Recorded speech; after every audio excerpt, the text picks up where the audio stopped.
You're listening to the Indy 500 podcast, where each week we break down a different randomly selected album from NME's top 500 albums of all time list. The following opinions expressed are not those of NME magazine, because, let's face it, if we worked for NME, this album would probably be number one, at worst, top 5. Please leave us a review, a rating, or find us on TikTok to see what we're listening to on a daily basis. Enjoy the show. One, two, shot two. Check two. Okay. Well, we'll burst right into it. This recording occurs somewhat around Halloween. So the sound check question here, the cold open question is, what is the best onstage costume? With one caveat, the best onstage costume besides Gwar, because that's kind of clearly number one. So right, there's Gwar, and then there's kind of everybody else. I mean, yeah, exactly. Yeah, we're conceding that they would sweep this category, but with them out of the way, let me get your pick or your picks here. Yeah, I mean, a couple things immediately popped into mind. The first one was Kiss. I mean, yeah. I think in a sense, maybe there's still Gwar without Kiss, but they definitely set the trend of like, let's kind of go all out and transform into different characters here, as opposed to just like dressing flamboyantly for the stage. So definitely iconic. Is it the best? I don't know. Yeah, there is a little something different between a costume and, just being kind of stylish up there. Right. Because I think the other one that popped into mind immediately is kind of the opposite of that. And that's Elton John, with all the different eyewear, the different, super over the top costumes, even dressing up as like a giant duck, for some of his shows. I was going to say the Donald Duck outfit definitely is costume. Yeah, exactly. So he's kind of all over it. But yeah, I think, the one I kind of end on as like what I want to be for Halloween, man, it's a tie. It's a tie for me between Ziggy Stardust. I just love that look. I think it's, even 50 years from now, rock fans will know that look. They'll know that's what Ziggy looks like. And then Alice Cooper, it's a super simple look, and the more the guy ages, the less it seems like he needs to actually get any makeup on, which we're all developing dark circles and bags, exactly. When you see him live, he's always wearing straight jackets and all kinds of fun stuff, and doing the eye bags and everything like that. So those are the two that, land for me. And I would give an honorable mention to Ghost, just because they're constantly reinventing themselves each tour and album. I've kind of shied away from their music more and more. It's got a little more, I don't know, generic rock-ish. I liked them a lot early on, but I do like the fact that, they're constantly kind of evolving their look and kind of the characters that they're playing, and they keep it moving forward. Yeah, I enjoy when people do that, even if it's not costume. Like the Hives will always have a different set of suits that they have, usually split up for like album eras. So I like when people do that too. And that's funny you mentioned Ziggy Stardust and how everybody wants that look. One of the video games that takes up all my time is Overwatch, and they get your money the same way a lot of video games do, where you buy like costumes for your characters. Mm-hmm. And there's like one we're like a Fortnite house, so I get it. Yeah. Okay. Yeah. There's like a skinny lady in that game where like four of her costumes that they've given to her are different, like 1 degree, couple degrees off of legally distinct David Bowie looks. And just So, enough yeah. to keep the estate of David Bowie off their asses. Yeah, yeah. So that's yeah, exactly. Like that's it's iconic enough to end up in stuff like that. Like people know what that is, even Right, when you're exactly. not saying what it is. Yeah. So yeah, I had a couple of runner-ups too, and I'm glad we didn't. We apparently did not cross over. Oh, interesting. Okay. Yeah, there's a really early entry for like the masked band concept. They were called the Residents. And what they would do is they would wear tuxedos, and then they would have a whole like a helmet that would cover their whole head. That's just the sphere of an eyeball, and like Right. that's a great look. Yeah. You can't. That's hard to beat. Another one that I thought was kind of a nice ode to like how far a nice simple concept can go for this sort of thing is the band Clinic. All they do is put on scrubs and the masks. And this was pre-COVID, so it wasn't. It was before we were all walking around pretending to be Clinic. And okay. That's like a cheap. That's like a cheap, easy. Yeah, they always come out. They always come out dressed like that, and that's like a cheap, easy, like effective way to keep like your entire band, in a look. Like that can't cost more than $20 per. No, exactly. You could use them all that together for $5. Yeah. And of course, another classic that we didn't mention was the Village People. It's perhaps not the most like developed of concept, but it's another example of how a little goes a long way. Like, well, it's to quote Cheech Marin in Up in Smoke. When we're up there, man, we should all have costumes, but everybody's different, but like the same because we have costumes, but they're all different, man. Yeah.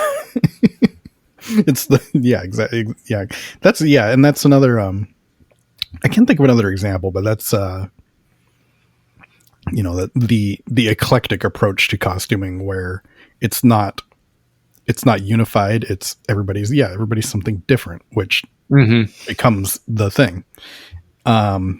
And then another one I felt like we'd be remiss if we didn't mention was Slipknot, right? Like, I'm really glad to see them involved in kind of the new roster of bands being, picked up by a younger crowd. But yeah, they're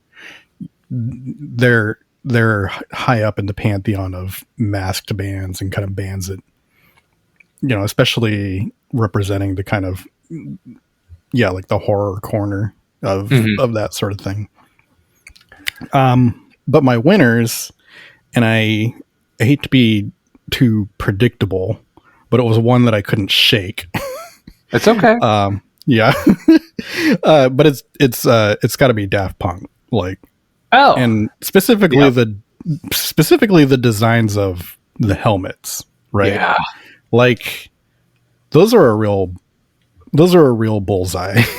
Like they're like a real perfect blend of like retro and kind of futuristic, like timeless look. They kind of go with anything. Like I wrote down, for the Discovery promos, they had kind of a 70s like lounge outfit that they each had a different one. For like the Human After All and Alive 2007 time, they just had like leather motorcycle outfits basically. And actually for the end of that show they would be up there in those the whole time, but at the end of the show for like the encore, there's like red piping in it too that would like light up and like kind of turn them into almost like the Halloween costume where the kid just has like it's a black suit but then like the red piping that turns them into a stick figure. Oh right. Yeah. but it's just like on it's like on the details of the outfit, so it turns them into like glow in the dark type outlines of Daft Punk, which is pretty cool. Not bad. And then they also go great with the Random Access Memories era, where they really just like asked Nile Rodgers, like, can we borrow some of your chic like suits, with like sequin and stuff on it. Like, I think they're in those for the video for Get Lucky. It's also a great like comedy bit to me because they claim that they're they claim that they're hiding their faces in order to like remove themselves from the spotlight and avoid attention. Which, I mean, and now, I mean, we've seen their faces before, but we've seen their faces now, and they are like, they're two of the most aggressively like average French men to ever show their faces in the first place. So it's kind of funny that like they're trying to say like, oh well, we're trying to take attention off ourselves when using like one of the most like arresting, attention grabbing like graphic looks of all time. Right, exactly. I mean, and it's kind of almost the whole reason that Kiss got into all those costumes too. Yeah. It's like, well, I mean, we're four ugly Jewish guys from Long Island. Like, yeah, we need we need a boost. We need something extra. Right. It's not going to be the music. Yeah, and then finally, it also kind of gracefully solved a big problem that electronic music guys have, where when they're up on stage, like with their stuff and their turntables and stuff, like it's just a person up there like fiddling with knobs and like pushing buttons and stuff, maybe dancing to their own groove, but like there's a real problem of entertainment and stage presence when you're doing that. Yeah. Like, people who are really into it and really into you are going to be fine with it, but like throwing on 2 robot helmets, like for some reason that's like just enough entertainment to be like, all right. Like, well, right. And this is coming from a nice place because I've come to love the genre, but like when you're up there at either like a keyboard or turntables or laptop, you can't be running around the stage like Angus Young in a schoolboy outfit. No, like many people have attempted. Yeah, many people have attempted to find solutions for this. Like Steve Aoki. Well, I mean, Steve Aoki will run around and he'll grab like a giant cake and like toss it in. Like his thing is to like toss a giant cake into the audience and see if he can hit somebody. There's good videos out there where you can see like somebody like rows and rows back with like a sign that says "cake me," and like he's actually become really good at it, to where there's plenty of videos now where somebody like way back there will have a sign like that and he will hit them like dead on. That's awesome. Yeah, so check that out. Note to self: go to Steve Aoki if I want cake. Yeah, cool. Yeah, I mean, I guess a couple others that I thought were like too easy or too simple. I think it'd be the most Helio answer to go right with Buckethead. I mean, that's I have no idea what the guy looks like without it. That's just part of the whole mystique. I think you get bonus points for like the dedication you put into not letting people see you. Like if you can do that for a really long time and they only recognize you by your mask or your costume, like that's a whole letter grade up on your whole thing. Yeah, and I guess the where I wonder where the line is on this question is like a guy like Slash. I don't know how much of it's a costume as much as that's just Slash, but at the same time, it's one of those things. I could buy a long curly wig, a top hat, and a white beater, and you're Slash for Halloween. Got it. Okay, so it's kind of, is it a costume? Yeah, and again, like sticking with the look for so long, like it does turn it into a that's your thing, like costume or not. Like there's a signature going on there. People can buy a Slash Halloween costume, like you're saying. Exactly. And most people our age will know what you're going as. Yeah. All right. Well, should we jump in and discuss this guy that we probably should have named here too? Yeah. In case people don't know, today's episode is regarding the criminally number 91 album on the Enemy list, which is Prince and the Revolution's Purple Rain. Dearly beloved, we're gathered here today to get through this thing called the Enemy Top 500 Albums of All Time. Electric word, enemy. It means New Musical Express, and that's a mighty long list. But I'm here to tell you,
pretty hot.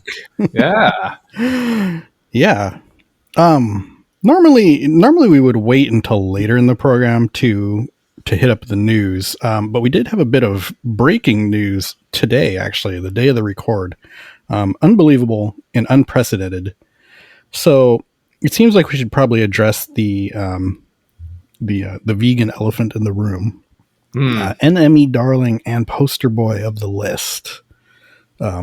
Possibly literal poster boy of the list. Yeah, I mean, Morrissey has decided to cancel the rest of his remaining tour dates in 2025 due to extreme exhaustion. Did we like inadvertently cancel him due to our exhaustion of his antics by not buying tickets? He may have, he may have experienced the Indy 500 podcast bump after the Vauxhall and I, episode, and maybe he just couldn't keep up with. Maybe he couldn't keep up with the extra attention we put on him. Really, it's a pretty big wave to ride. I mean, since we've done that, I mean, Outkast put out a 25th anniversary Stankonia. Mm-hmm. I mean, how many other like moments have we had where it's just like, send us the thanks, guys. We're here. Yeah, we're waiting. We almost killed Patti Smith. Yeah, I mean, the White Stripes get inducted into the here's the other news bit from legit news, possibly. Yeah, legit news. We do our White Stripes episode, and all of a sudden there's rumblings and Jack White's teasing that there may be a White Stripes reunion for when they get inducted into the Rock and Roll Hall of Fame. So keep an eye on that one. That's this weekend, is that right? It is 2 days from now, so that would be Saturday, November 8th. And this is not a corporate tie-in, but just for those that might be wondering, that is on Disney Plus, actually live at 5 p.m. Pacific time, Saturday night. So Soundgarden will be there with Taylor Momsen of The Pretty Reckless singing in place of Chris Cornell.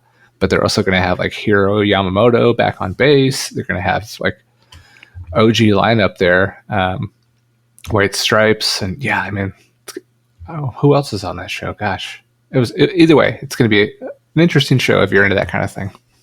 Yeah, and I guess the newest bit is that like Jack White put out an Instagram post or a Facebook post or something like that, where it was like a big long letter where a bunch of it was like had like redacted, like blacked out parts that kind of imply that like maybe there's an announcement he's like kind of sort of not really trying to make. But yeah, I don't know if he would be getting that into it if there wasn't something. There's really only one thing that they could be worthy of that. So I think at minimum they're playing Saturday night together, which is awesome. I think, high upside chance that there's maybe a couple of dates in 2026. Maybe not 40 cities or anything crazy, but I wouldn't bet against, 10 dates or, a festival thing or two in Europe, something like that, where it's just like Meg doesn't want to be back in the spotlight full time, but hey, who wouldn't like a little paycheck now and then? Yeah, maybe a Radiohead-esque, like Chicago or Detroit, like residency for them for a bit, and then make a few bucks, you can sleep in your own bed, and it'll be interesting to see though. Yeah, exciting. All right, moving on to Mr. Prince Rogers Nelson and his album Purple Rain. So some important artist info before we get into the album itself and kind of run up to it. A word burger, if you would. Tell me where you came from and we will cease and desist. All you have to do is just point. Point me in the right direction and I'll take you home. Don't look away. You mustn't look away. You had your chance. History man, a word burger, please. Cheers. Yeah, so there is at least one earlier Prince album on the list, which is Dirty Mind. And once again, I implore everyone to go look at the album cover for Dirty Mind. It's wild.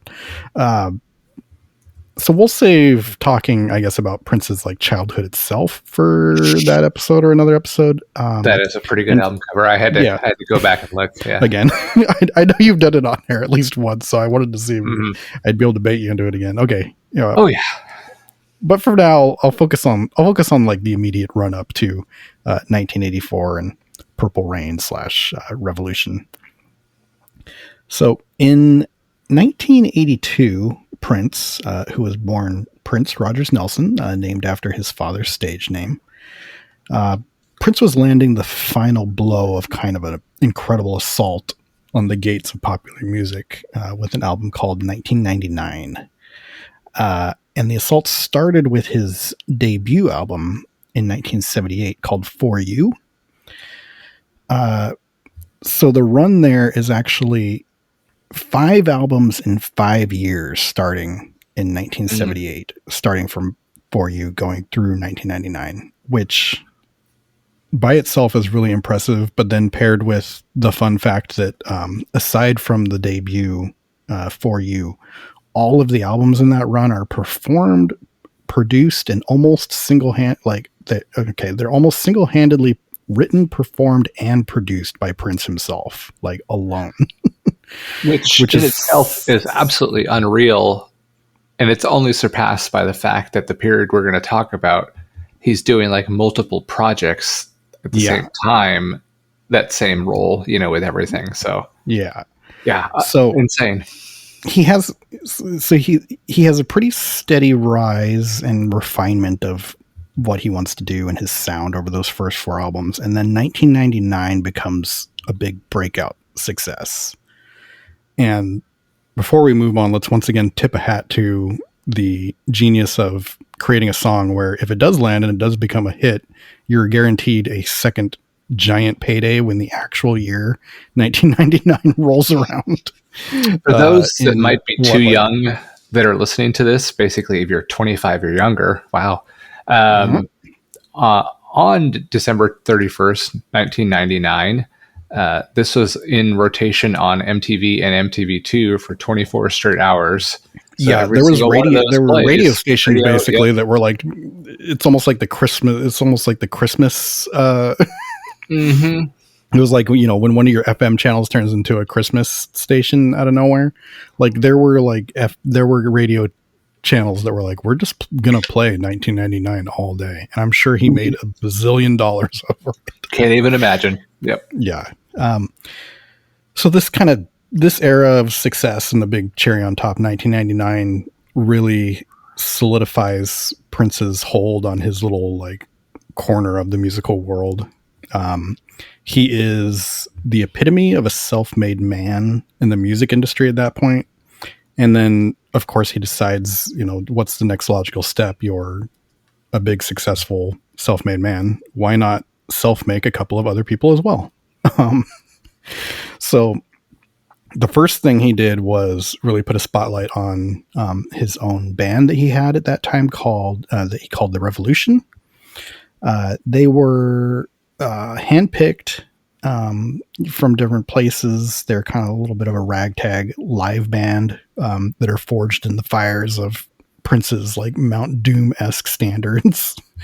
And then of course after all that, they're talented enough to serve as his studio band as well when he finally relinquishes a little bit of the day-to-day duties of actually laying down music to somebody. Yeah, actually allows other contributors, for other people. Time.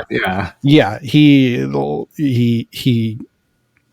as and this post 1999 time, the biggest change for him is letting go of even a little bit of that sort of stuff.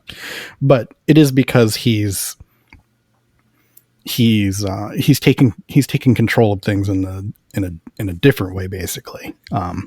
So as he does that, he's kind of expanding his role as like a Wizard of Oz in his own little corner of the music industry. So the Revolution consists of core members Lisa Coleman, who plays keyboards and does backing vocals, Wendy Melvoin on lead guitar, and she is one of the very, very few people Prince like ever trusts with the duty of lead guitar beside himself. A guy named Mark Brown is playing bass. Matt Fink is playing synthesizer and multi-instruments. He's often credited as Dr. Fink, and would actually, throw back to earlier in the episode here, he would wear scrubs and a surgical mask on stage. Yeah. Perhaps an inspiration for Clinic. And he's actually a frequent co-writer with Prince on songs, even before this time when he starts opening up a little bit.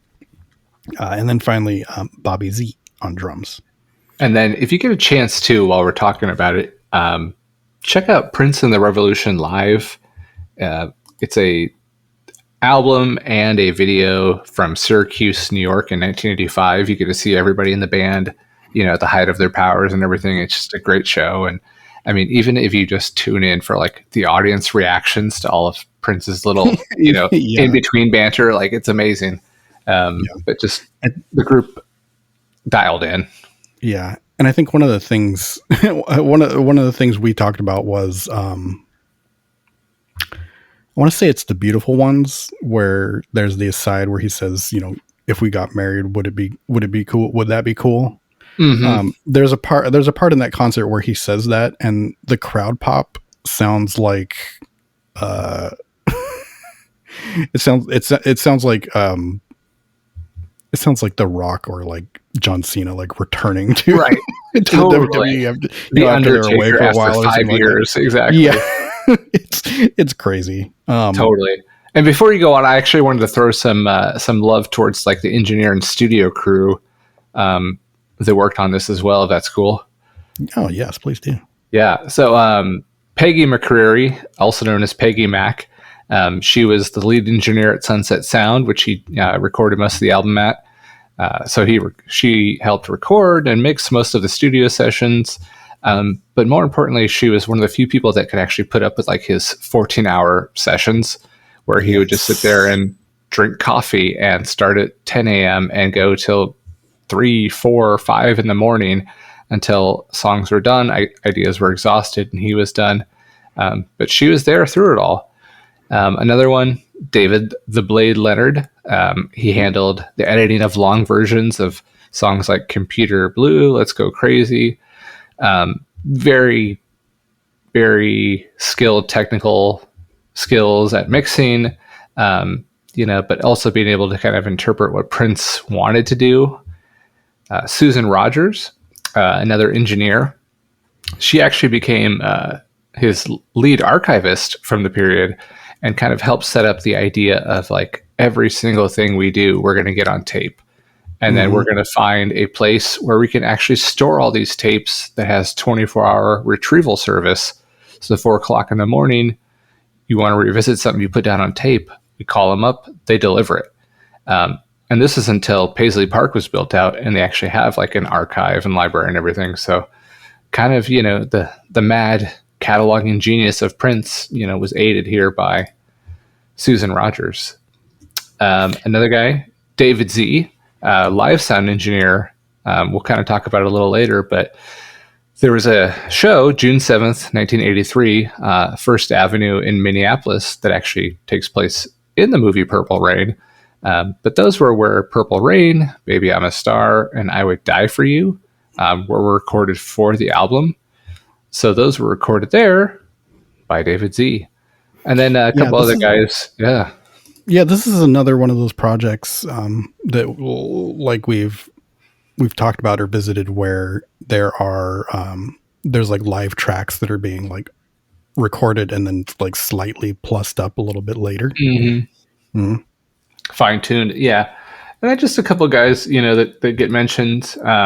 Corey Stasiak, Bill Jackson, just assistant engineers at Sunset Sound, assisted on Purple Rain and When Doves Cry. And, it's kind of one of those things, like I look at it as, if this is one of the greatest works of music of all time in the rock pop category, like it's kind of hard to leave people out, that contributed to this. And maybe there's a guy out there that was taping down microphones that doesn't get credit, anywhere. But it definitely takes a village, even if it was, Prince's, grand vision. Mm-hmm. Yeah. There's as much. Yeah. That is a little bit of the magic is the he lets go just a bit. So, it's still him with his hand on the wheel, but he's making a conscious decision to let other people, and like specifically just a lot of people from the revolution in. And then, I had spoken of also, that he's attempting to self-make other bands or other projects as well, which is another, it necessitates him stepping back from the music that him and the revolution were making, not being able to hands on that all the time, mostly because he's at the time taking 2 other projects and like being very, very hands on with those. So at the time, Prince had a clause written into his Warner Brothers contract that would let him recruit and produce his own like sub bands on the label. And Prince kind of knew that the sheer amount of like musical ideas and the variety of his musical tastes, at that point, he'd established kind of what Prince is for people in his albums. Mm-hmm. And he knew that, the public expectations of what that is were not going, they weren't going to let him bring stuff like, he wanted to make almost like girl group music at the time. So his outlet for that is Apollonia 6. And Apollonia 6 is him creating his own R&B girl group. And for both of these groups, he's writing and performing most of the music, and then like handing it off basically. He'll come up with vocal melodies and then step back and be like, but this is Apollonia 6, so it's you 3 who are doing everything else though that he can possibly do by himself, like he's attempting to do by himself. He can do everything other than be all 3 people on stage at one time.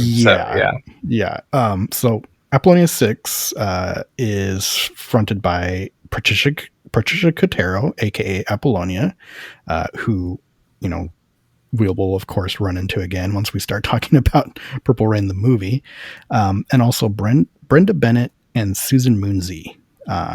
And the other project that he's doing this with is a band called The Time, which is kind of a receptacle for Prince's, for lack of a better term, it's Prince's blacker music.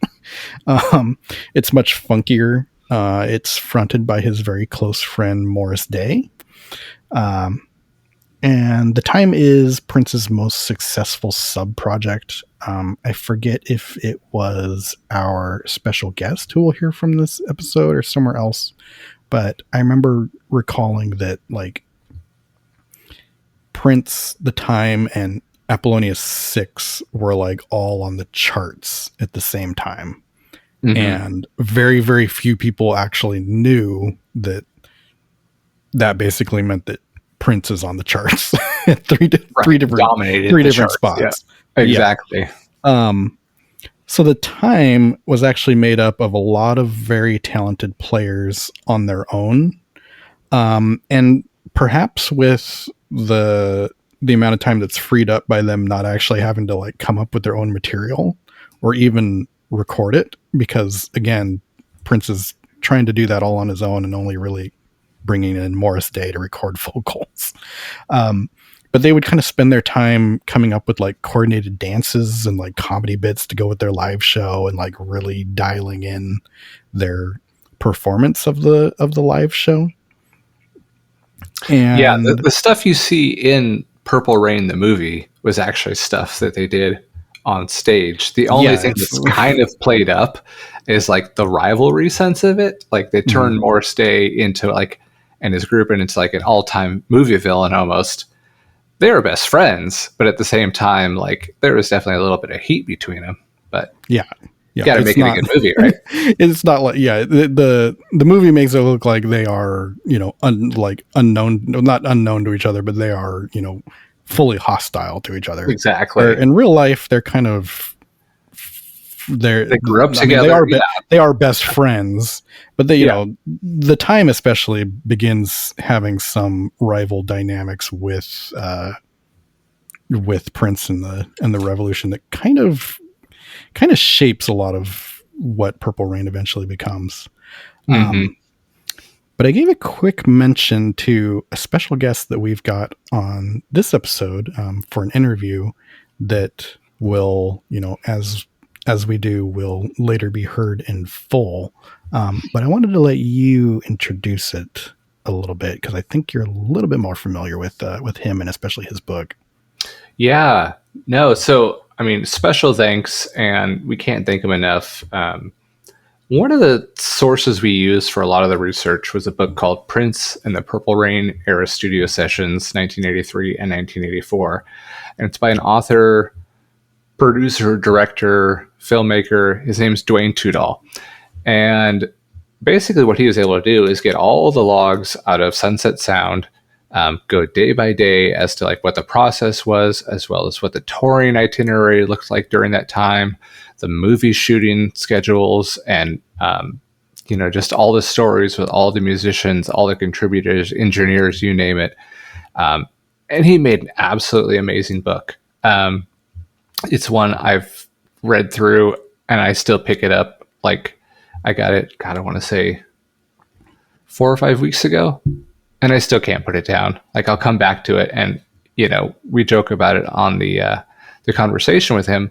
Not only is it an amazing book, but it's like a great toilet book because you can open to any page, and it's like, okay, what happened in April of 1984? Okay, what happened in December of 1983? And each thing has its own little anecdotes each day, and all these cool little insights and interviews. And again, we can't thank him enough, though. It's super incredible the work he put into it, and in it, there's a ton of objective data that he's gone over to craft, kind of the story of what's going on there, and it's super in depth, but it's very interestingly written too. Like, it's awesome. Right, and I mean, like Prince, the musician. For most of my adult life, I've worshipped this album. I've thought it was the greatest thing, for the last 25 years of my life. Amazing album. But, getting so much more insight and depth to it has just elevated the experience. And, watching the movie, listening to the album, listening to the B-sides even, it just creates so much more depth to it, and it gives so much more like context to really, just tell an even greater story than what's on that 40 something minutes that you hear in the first place. So definitely we'll put a link in the episode description so you guys can check it out. He's also doing a Kickstarter for a band that he's very fond of called Crack the Sky, that we'll share the link for. They're a Baltimore like prog rock group that's just kind of flown under the radar, but great story and great music as well. Yeah, and then I'm sure we'll get to excellent. it. Yeah, I'm sure we'll get to it. I love everything I've heard from them. Oh, yeah. And he did a book as well, another Prince book, for the Sign of the Times recording sessions. And we're hoping that, he's talking about doing yet another Prince book that might encompass like the Batman, soundtrack sessions in that era, the late 80s. So, yeah, just absolutely amazing material. It's a look into a genius. One of the selling points I often see is that's like Questlove's favorite book about Prince. And right. Yeah. I mean, I don't know what other book about Prince you would put it up against, but I mean, yeah. If you go to his website and look, there's a lot of those kind of I mean, like Wendy and Lisa, I think both have quotes on there where they're, where they're like, yeah, this is great stuff. Yeah, I feel pretty pretty lucky. This is like the first book I reached for out there, in the Kindle world, and was able to track down his information, reach out to him, and he was nothing but kind and cordial and super informative. And yeah, he's a great interview. So if you're at all enjoying this episode and everything we bring to you, make sure to give the time to listen to that full interview, because he's got just tons of knowledge and deep thoughts that are really enjoyable. And I know it's one of our favorite interviews. And granted, we say that to everyone, but it's another one. Yeah. So let's drop a clip in here, because I think we've got him talking a bit about kind of the crossover between Prince, the Revolution, and the time.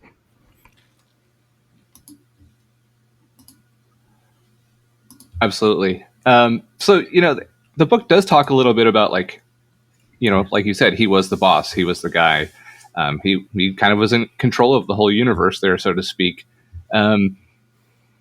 He was also generous creatively and allowing those people in, like you talked about. But how did that dynamic play out with bands like The Time and Vanity Six? I mean, was there a little bit of headbutting on which direction they wanted to go? Was there resentments in there in terms of, hey, we're musicians too. We want to play this and not just be one of Prince's outlets. We want to be our own too.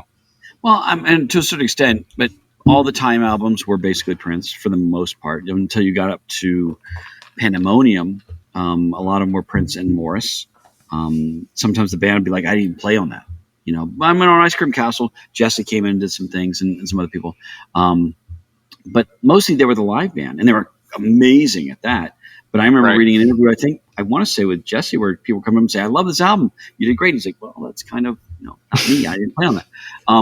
But what they did in live is interpreting the songs. And, The Time was an incredible live act. And they there was always the risk of blowing Prince off the stage. And during the 1999 tour, they were neck and neck. There were times when The Time was knocking off the stage because they're a band. They're a concise, 7 guys that did this. And the Revolution, or at that time wasn't the Revolution, Prince the band, was always Prince and then the band behind him. And so it wasn't the 5 people moving like this. I mean, they did it occasionally. They did some movements and some choreography. But The Time was basically, you saw them working as a unit. Not that the Prince band didn't, but Prince was always the front man. And I think even with Morris in The Time, he would go and do the steps with them, and they all were in sync with us. And him and Jerome, it was a collective, and I think that was different. When it came to the studio stuff, he was the producer, even if he had a different name on the producer as Jamie Starr, he was still the producer. And they had say, and I think that they gave him ideas. Members of Apollonia 6 and Vanity 6 gave him ideas of what to, and he would say, okay, this is a great idea. I will change this and I will, adapt this. And I think Morris would come in with ideas, or somebody would make a joke and they would say, I can incorporate that into a song. You got to feed the beast here, and you got to make sure that the machine gets fed. And so the people around him are going to influence him, and again, does that mean they wrote stuff for him? I don't know. I wasn't there, but it seems like a lot of times these people had ideas or conversations. There's a reason why he liked having around. He liked having Jerome around. Jerome was a fun guy. So he would have these people and they make a joke or they make a statement and he'd go, there's something there, and find a way to put that in. And I think that's kind of the fun too, is you can kind of get, if one of the cool things about the book is, since it's all written in order, you see where the songs were recorded and you can see a progression of his growth. And his personality. If he's fighting with somebody, there's 2 or 3 songs in a row that might be about a fight, or there might be about finding new love. He all of a sudden does a batch of things where he's in love with somebody.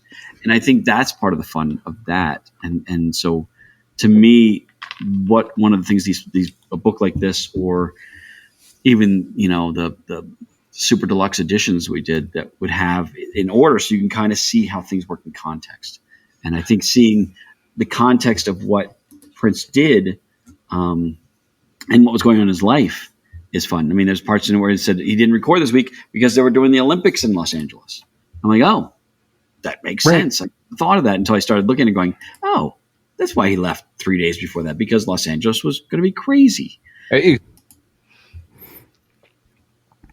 Nice. So, in the center of this whirlwind of essentially, 3 bands that he's trying to orchestrate. You know, there's still the one man, and he's looking into the future with various plans. He had begun imagining himself and the revolution as, the next step beyond 1999. 1999, even though it's a big hit, is, still rooted in kind of the R&B charts. But he's imagining them as even bigger crossover stars, like a stadium act on par with the Rolling Stones. And, the success and the rivalry, that Duane talks about right there with the time, had him looking for kind of a new sound, and he was becoming more open to collaboration, specifically with members of the Revolution, and particularly Wendy and Lisa, who, would later go on to say that at that time they finally felt like they were becoming musical equals with Prince.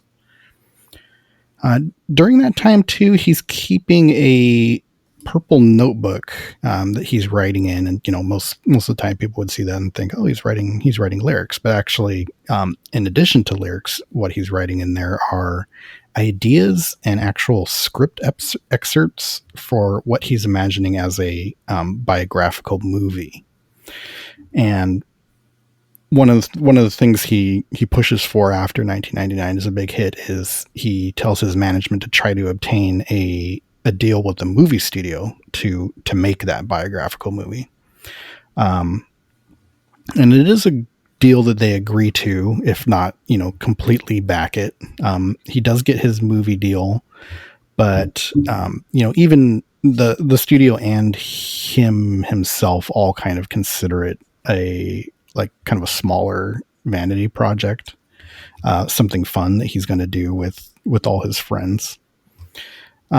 But with all this coming together in 1983, he basically puts his money where his mouth is, and he buys a Minneapolis warehouse, which was, before he got his hands on it, a pet food storage space.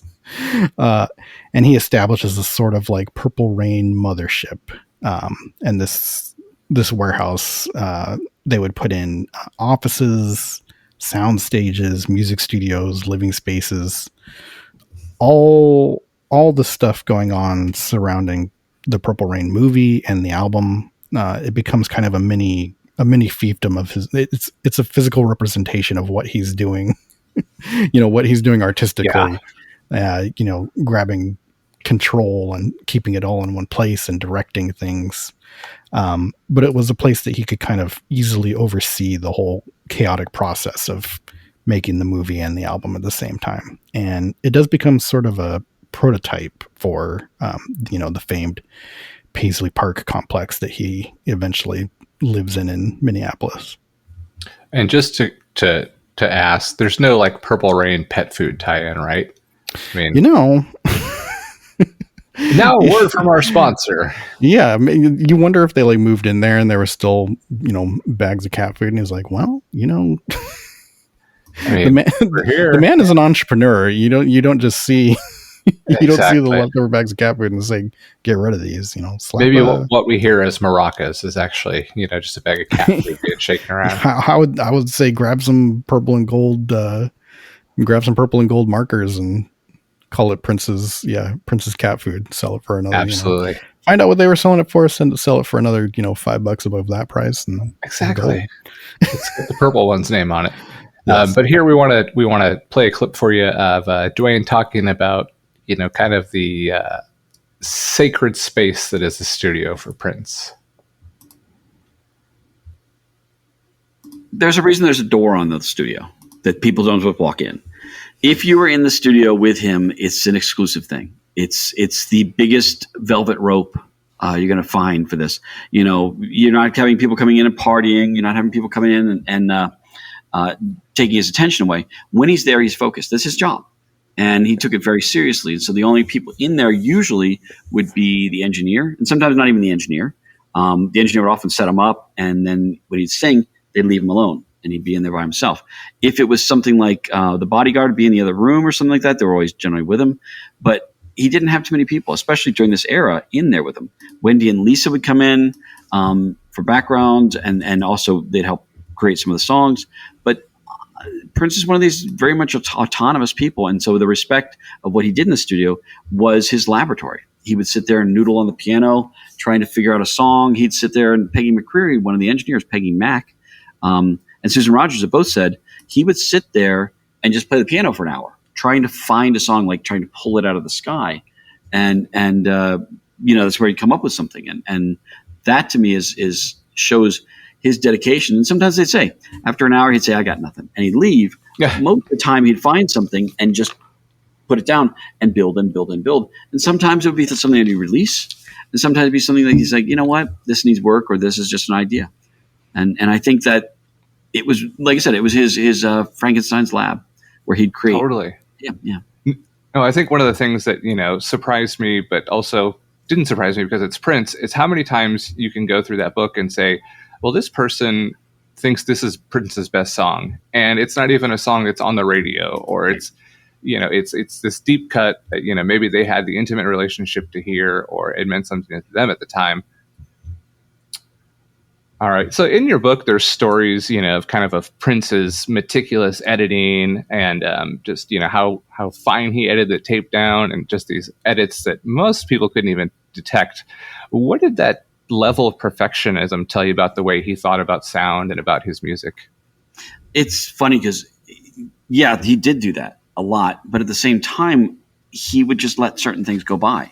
I mean, he wasn't as meticulous about certain things. He might have tambourine on a track, and while he's singing, and so the engineer is going to go crazy trying to figure out how to snip this out. That happened plenty through his entire career, where he wasn't as concerned about the mechanical parts of this. It was about the vibe. It was, if this feels good, it must be good. And there's times that you can actually hear little edits in the thing, because people don't get Prince albums for the sonic atmosphere. You get it because you get it because of the funk. You get it because it does something to you. If you want that kind of meticulous thing, go to a Pink Floyd album. Go to that kind of stuff. You're not going. That's not why you go to him, because he's going to get your butt off the chair and make it dance. Yeah, man. Yeah, and it's been a minute since we actually did get to talk to Duane, and listen to those clips again. It's bringing it all back. He is such what an incredible source, especially because the start of that clip, he says, there's a door on the studio for a reason. But even beyond that, at the very start of his book, he mentions that people who interviewed Prince or talked to him, would often ask him about what's going on within that recording space. And he's basically like, don't want to talk about it because it's too sacred. So this is the best, this is like the definitive best look you're going to get at that thing. Because absolutely. he didn't want to let the secret out on his own. So what Duane does is kind of, he finds the edges of, we don't have anything except the output of what happened to those, but he really captured the picture of everything else that he could possibly get his hands on to figure it out. So it's so cool. Yeah. I think here in honor of Duane and Prince, we're going to get our butts off the seat and dance for a little bit. We'll take a quick break.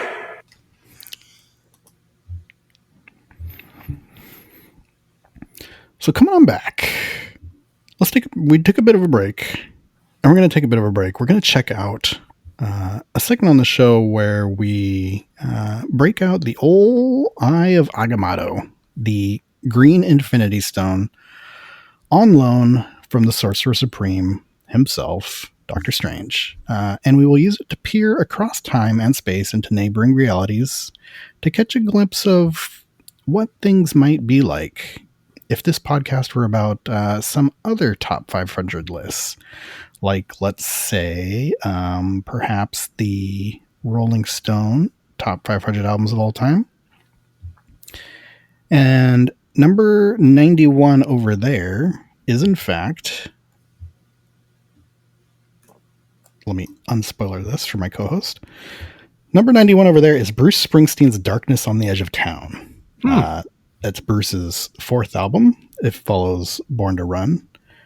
He mentions that the production for that album was a drawn-out and frustrating process, which he attributes to him and his partner John Landau's insistence on producing it themselves, and how much they sucked ass at doing that. He wrote in his 2016 autobiography that, quote, "As with Born to Run, our recording process was thwarted by our seeming inability to get the most basic acceptable sounds." Darkness on the Edge of Town is ranked number 109 on the NME Top 500 list. Oh, that's pretty close. Yeah, it was initially met with kind of a shrug, and it later, gains a reputation as one of Bruce's finest albums. This is also the album where, on the first day of recording, Springsteen and the E Street Band lay down a rough version of Because the Night. But then Bruce struggles to kind of finish it for another 4 months. And his producer, Jimmy Iovine, comes to him and says, "Hey, I'm also producing this album Easter for Patti Smith. Would you mind if she takes a crack at it?" And Bruce says, quote, "If she can do it, she can have it. And also tell her not to make any racial slur-centered tracks on her album." Keep the N-word as nice, not anything else. Yeah, that's something he should have said, but he didn't. Yes, for more info, my friend. For more info on the Patti Smith experience there, check out our second episode, I believe. Season 1, episode 2. Yeah. Yes. Our very, very first episode kind of ran down NME itself, and then our first album focused episode is Patti Smith's Easter, where Because the Night eventually ended up. So maybe if this podcast was about movies, we may be looking at something like, let's say, the Letterboxd top 250 movies, based on a weighted average of all users. I don't know exactly what point in time this was queried, but to be honest, I kind of cherry-picked this one from 2 or 3 other Letterboxd lists because I didn't really feel like talking about Harry Potter or Twilight. But I didn't get too much further away from it because at least Twilight wasn't written by an asshole. Yeah. Well, I don't know. I think some people might think the Twilight author is a bit of an ass. Definitely not as big of one. Right. But yeah, number 91 over on that list was actually Lord of the Rings: The Two Towers by Peter Jackson. Yeah, maybe The Empire Strikes Back of our generation, perhaps. Yes. So released in 2002, based on the book by J.R.R. Tolkien. What really needs to be said? It's part 2 of like the defining movie trilogy of our adult lives. Really, I think a little bit like Prince and Purple Rain. The Lord of the Rings trilogy is one of those things that's so good that like maybe it doesn't really get the pop that it deserves. Because it's so consistently, all across all 3 of those, and it's just great. Yeah, I mean, I put that one on as like a background movie so often, and most of the time I'm good about just like keep on going, whether I'm working or doing stuff around the house. But every time the scene with the Ents tearing up Isengard comes in, it's still like, I don't even know how many times I've seen it. It's still just a favorite like cinematic moment for me, just seeing all those trees just go apeshit. That's so cool. Yeah. I did write down, this is one of the first major appearances of modern treasure of a man, Carl Urban, as the main Horse Lord army guy, Eomer. And his line, look for your friends, but do not trust hope. It has forsaken these lands. God, what a career he's had since then. Yeah, definitely. Talking about The Boys, Star Trek.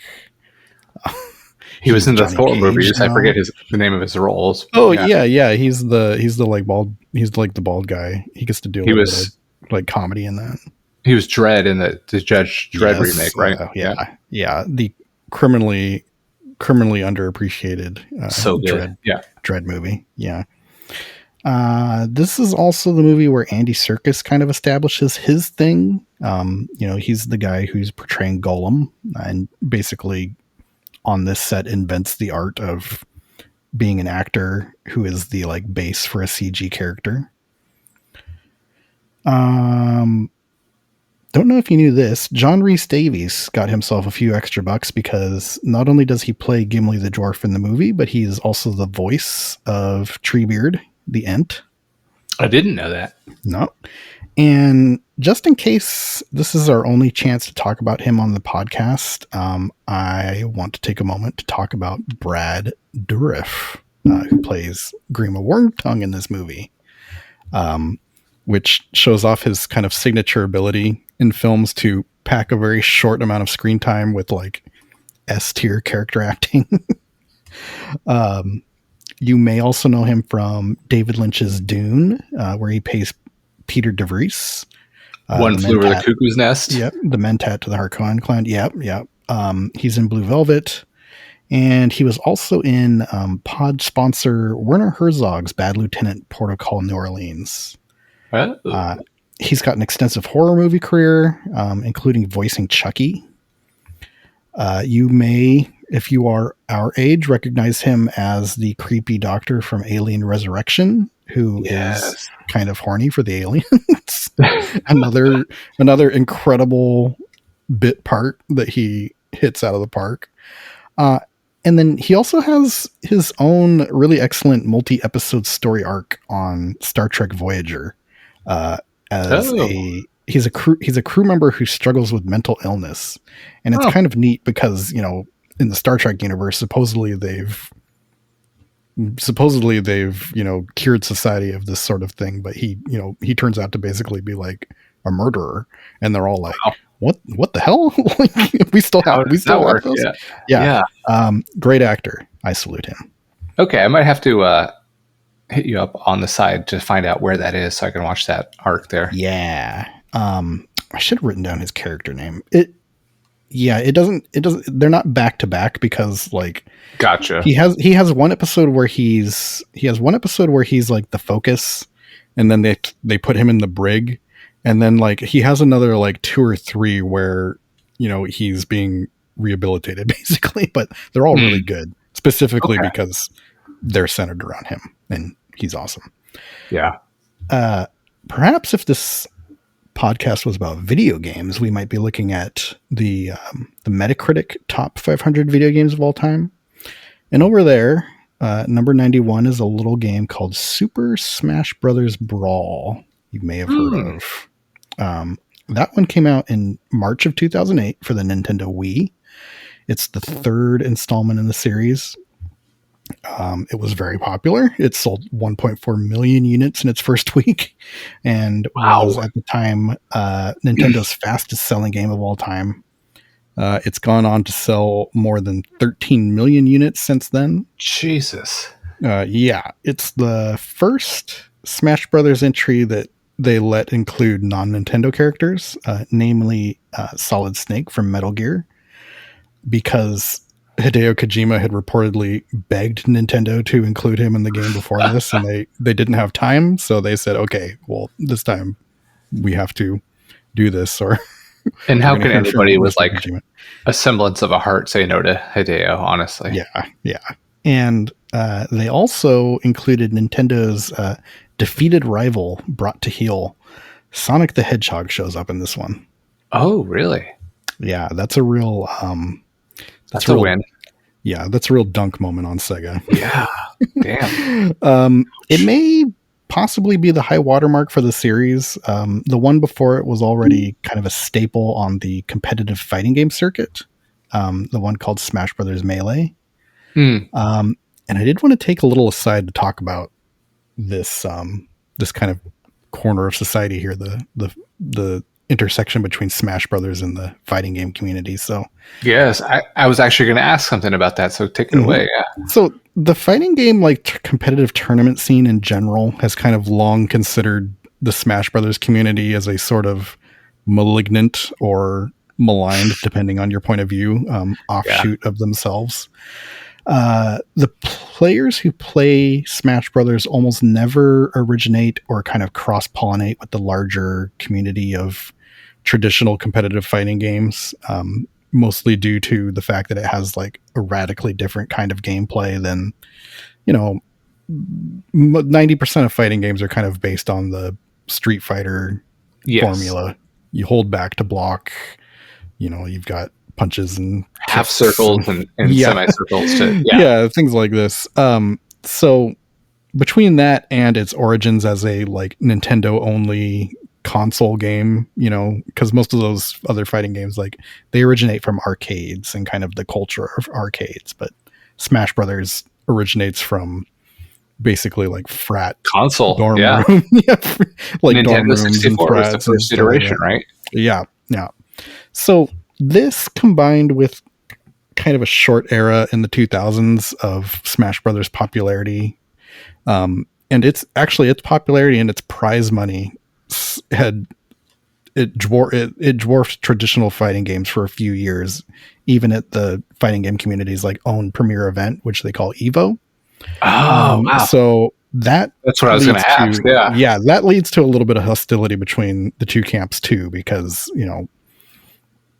traditional fighting game players are like, this is not a real fighting game. Smash Brothers players are like, fuck you guys, like we're way more popular than you, like give us the respect we deserve. I like both.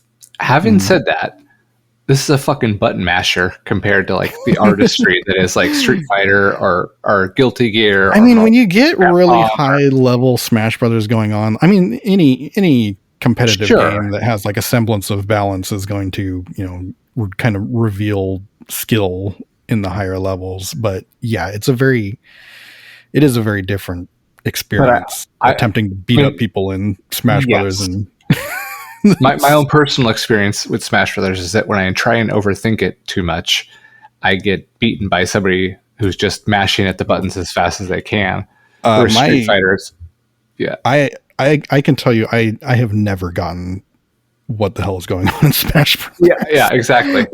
My son has the one for the Switch, and like the basic game, like I'll play with him and stuff, but yeah, I don't get what's and I'm a big like fighting game guy, like traditional fighting game guy. Right. Yeah, like I have no idea what's going on there.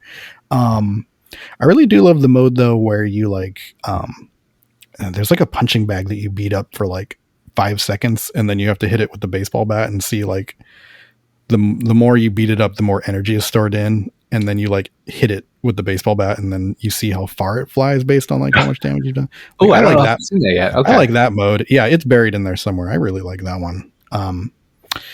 But ironically enough, it may have actually been Smash Brothers Brawl itself that kind of dooms the Smash Brothers community, because when it comes out, it basically splits the community between this game and the last one that everybody likes more. And between that split and other fighting games kind of being ascendant at the time, it eventually like exits Evo completely as a main stage game. And oh wow, okay. Yeah, I don't believe it's come back.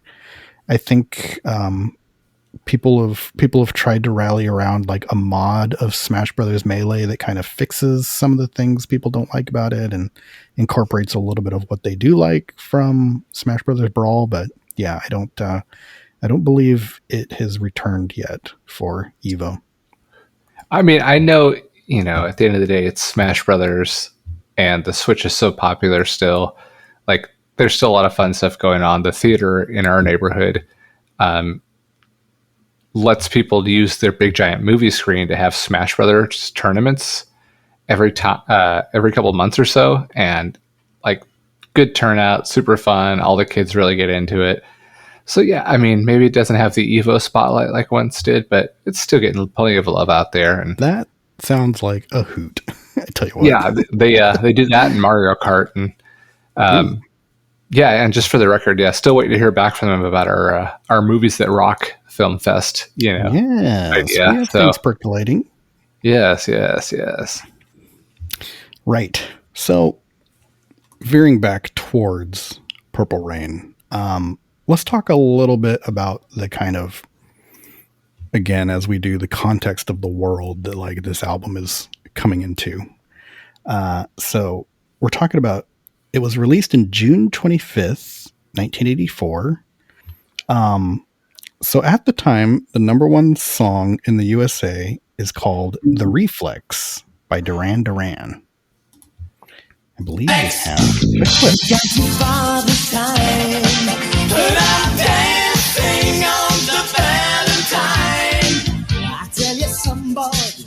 That's Duran Duran, all right.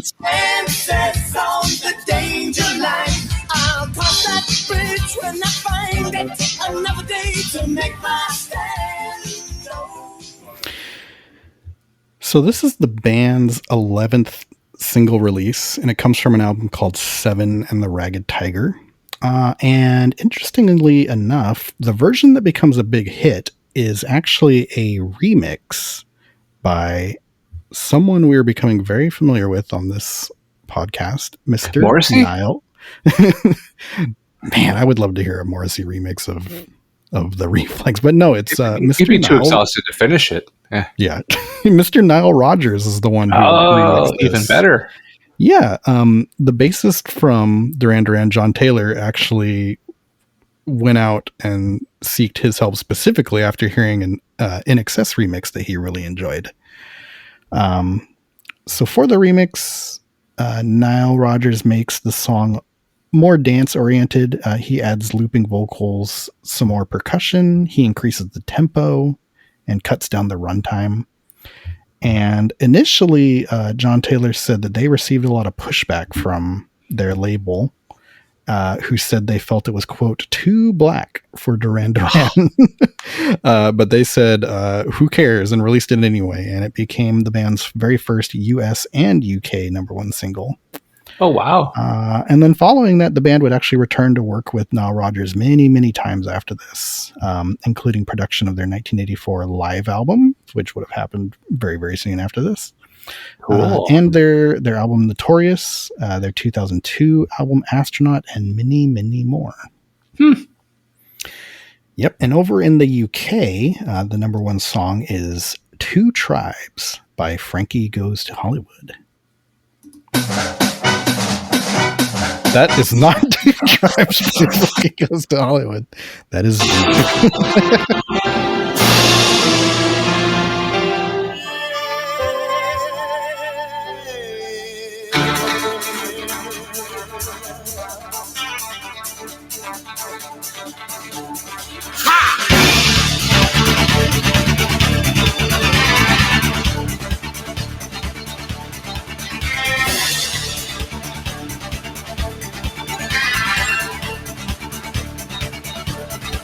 When two tribes go to war, one is all that you can score. Relax. Don't do it. I was going to say, like, I was always under the impression that, like, the entire, like, catalog was just the song Relax. No, apparently not. They did have another song. That's kind of a killer bass line there. Yeah, I don't know. Between the two of those, I think Frankie Goes to Hollywood may have had something going on. We'll have to check it out. They don't show up on the list. Midnight Runners, but yeah, they don't. I was going to say they don't show up on the list though, so we're not going to. Yeah. Unless we pit stop them or something, we're not going to have time to get to them.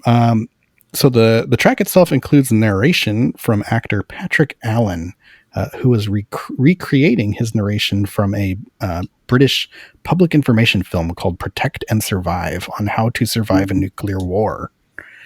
The track is produced by Trevor Horn, who you may also know, or I don't know, probably not. You may also know him as the bass player from the Buggles, the Video Killed the Radio Star. Yeah, fame. And he also later joined the band Yes.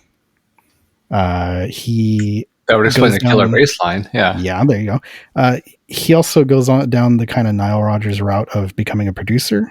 He produces albums for Grace Jones, Seal, including his hit Kiss from a Rose, the Russian pop duo Tattoo, who you may remember. Oh, yeah. And perhaps most notably for me, he produced the album Dear Catastrophe Waitress by Belle and Sebastian, which Wow. I may note, at least production-wise, well, I mean, both production-wise and otherwise, is a really, really good album. So he's got skills. That's quite an arc. Yeah. The top movie at the U.S. box office at the time of Purple Rain's release is Ghostbusters. It goes on a run that will last until July 29th, when it is replaced by Purple Rain.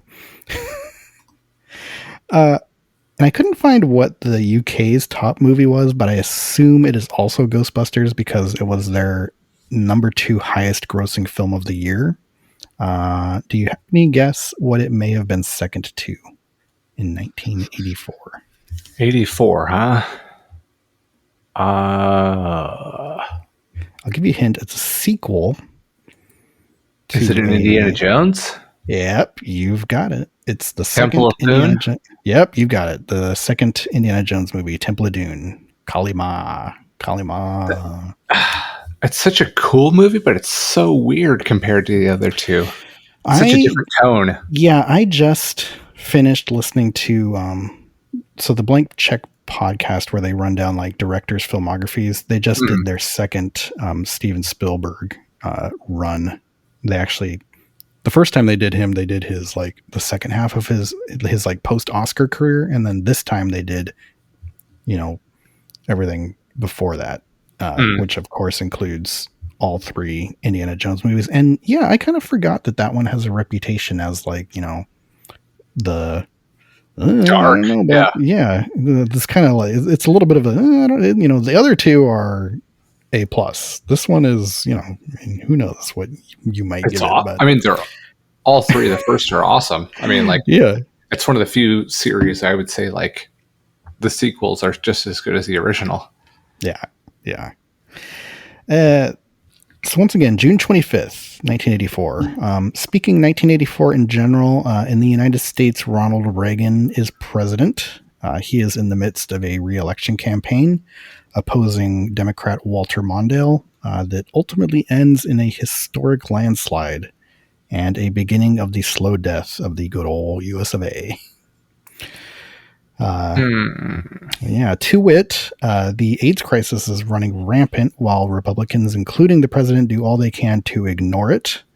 They are rebuffing requests for support from the CDC and refusing to even read, much less publicize, scientific reports being generated about it at the time. The refusal to address and educate the nation about the disease results in a culture of fear and misunderstanding, and causes untold unnecessary death and suffering. The government It sounds like a similar playbook to somebody else I know. We're experiencing part 2 of ignoring. Yeah, history repeating itself. Yeah. The government is also playing the same kind of who gives a shit attitude towards a marked increase in the abuse of a smokable form of cocaine, colloquially known at the time as crack, originating in the Los Angeles area and soon spreading across the rest of the nation. The Cold War is beginning to wind down as the USA's longtime foe, the USSR, begins to succumb to internal economic pressures. At the 56 Academy Awards, James L. Brooks's Terms of Endearment, starring Deborah Winger and Shirley MacLaine, and Jack Nicholson, is the big winner. Metallica releases their second album, Ride the Lightning, which is having a little bit of a moment again, as Megadeth's final album is going to include a cover of Ride the Lightning, interestingly enough. Yeah, that's I don't even know what to do with that one still. Yeah. I've been sitting on that one for a couple of weeks and I don't know how to process that. Miami Vice, Transformers, and Jeopardy all debut on TV. this year. Michael Jackson is also all the rage. He wins a record 8 Grammys this year for Thriller. What'd you think of that trailer for the Michael Jackson movie? I mean, I think it looks okay. I mean, when I saw that it was being produced by the same people who did like Bohemian Rhapsody, I'm like, oh, okay, well, that explains a lot of this. And it it's looked like cool. His nephew is playing Michael Jackson. Something like that. I don't know. I have a feeling it will be a lot like Bohemian Rhapsody, where I watch it and I'm like, well, this is weird as shit. Like, thanks, I guess. Yeah. You kind of forgot the whole part about the thing that he does with the thing. And I mean, I'm 100% sure they just like cut off long before that and just probably don't, Bohemian Rhapsody is a very, I mean, it addresses very stuff, but nice, it's still clean, tight. Yeah, it's a little, But if they have him in the Michael Jackson biopic doing that, no, that's ignorant, then kudos to them. No. Yeah. I wouldn't count on it, though. We'll see. Over in the UK, eternal enemy of the Indy 500 podcast, Margaret Thatcher is the UK Prime Minister at this time. The island is experiencing a manufacturing boom for once, producing over 1.8 million cars in the previous year, and for the first time ever partnering with Nissan to build the first ever UK factory producing foreign brand vehicles. However, despite that sector's success, Britain in general is racked by an unemployment rate pushing 11%, 1/3 of which is made up of youths age 16 to 24. Wow. But luckily, car manufacturing will last forever in the UK, backstopping the economy for decades to come. And getting a note here, no, that did not actually happen. The car manufacturing, the business in the UK eventually completely dries up and kind of fucks them over real nicely. Oh, so all those trained laborers. Yes. Yeah. Although it should be noted that thanks to the nation's relatively robust social safety net, many of those youths who are on the unemployment dole are developing music and bands that will kind of shape the coming years of the UK.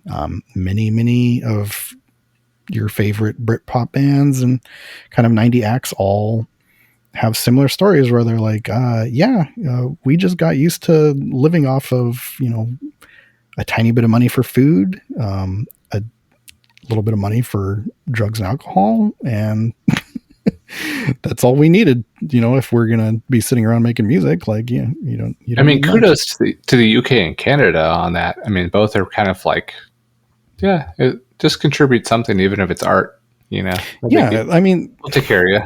It's something that we don't have here. So it's kind of it's almost taken for granted in other areas that like people recognize and understand that, literally supporting the arts and artists contributes to society in ways that aren't just, you had a, you got a neat piece of art on your wall, or you've got a neat album to listen to. Like, things do come out of it. Yeah.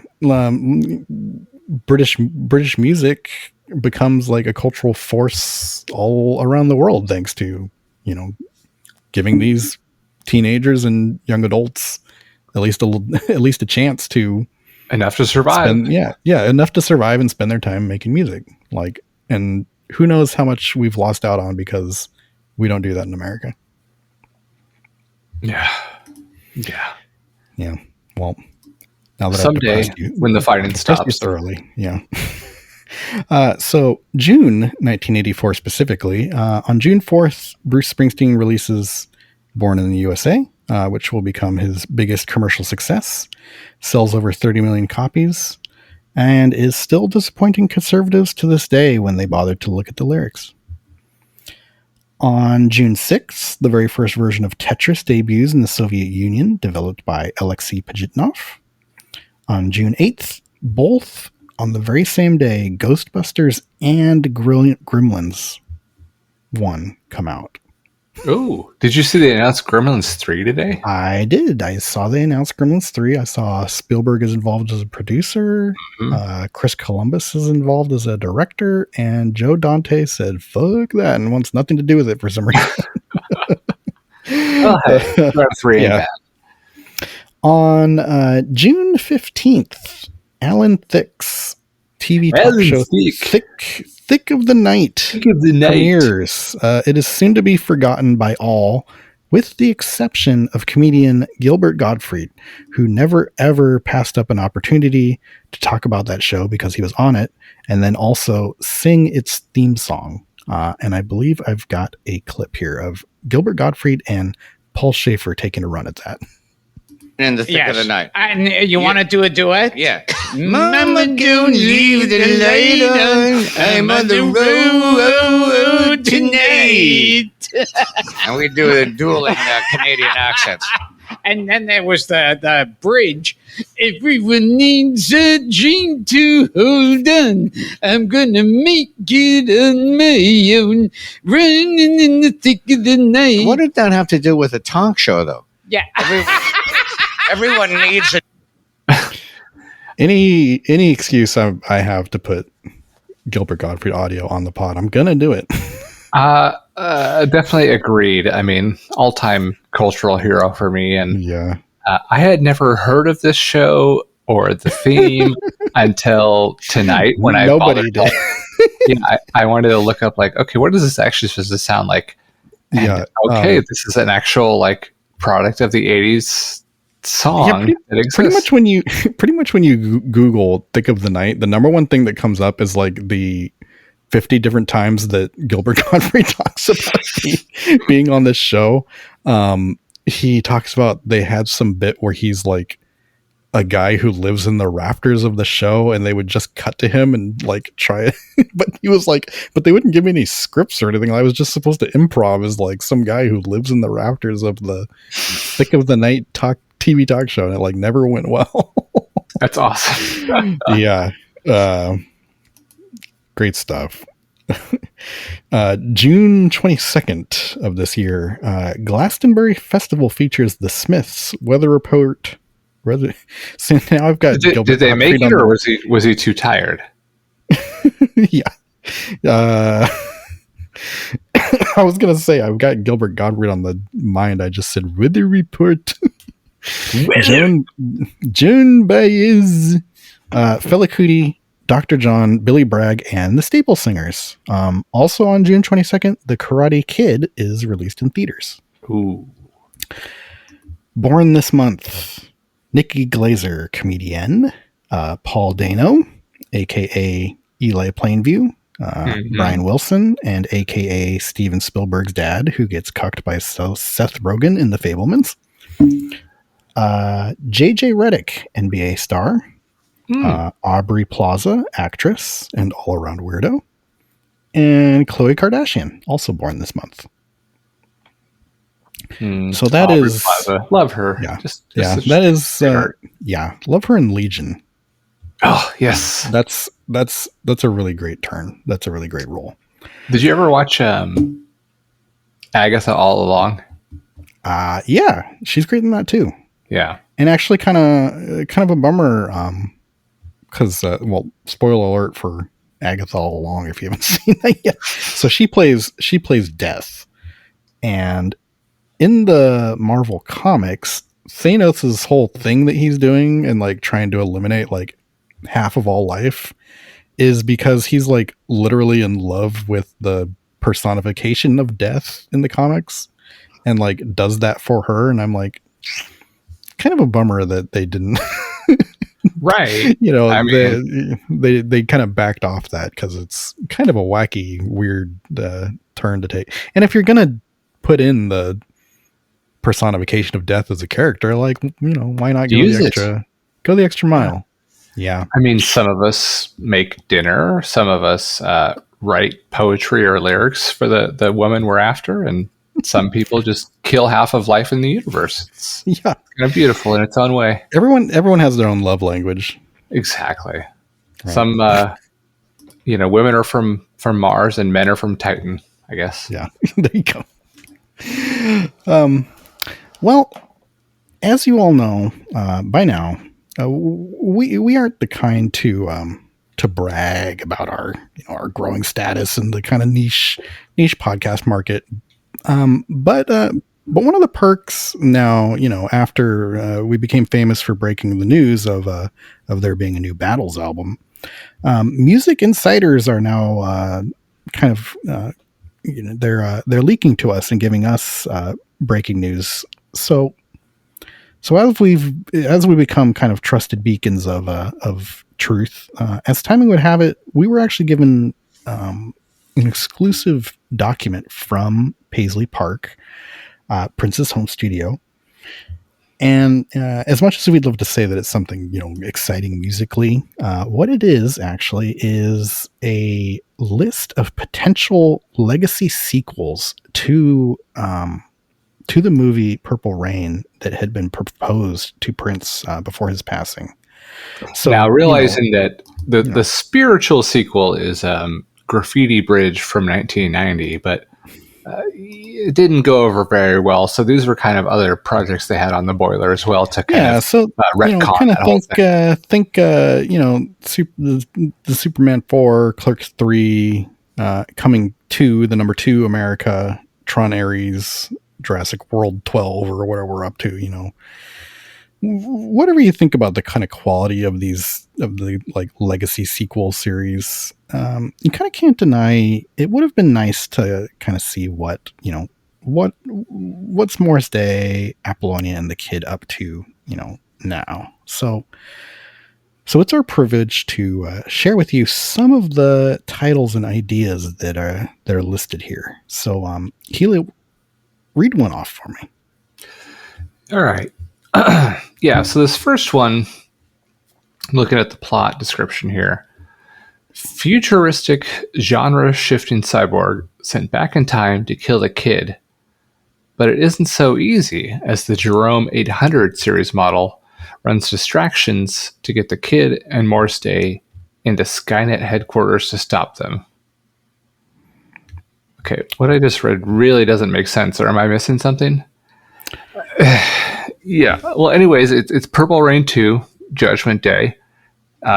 Shows on the studio notes here, shows that James Cameron was originally attached to direct it, but now that's crossed off. So I guess he's got 14 more Avatar movies to make between now and then. He's got Avatar movies. He's also showing up as a anonymous interviewee on the investigation into the billionaire submarine that yes.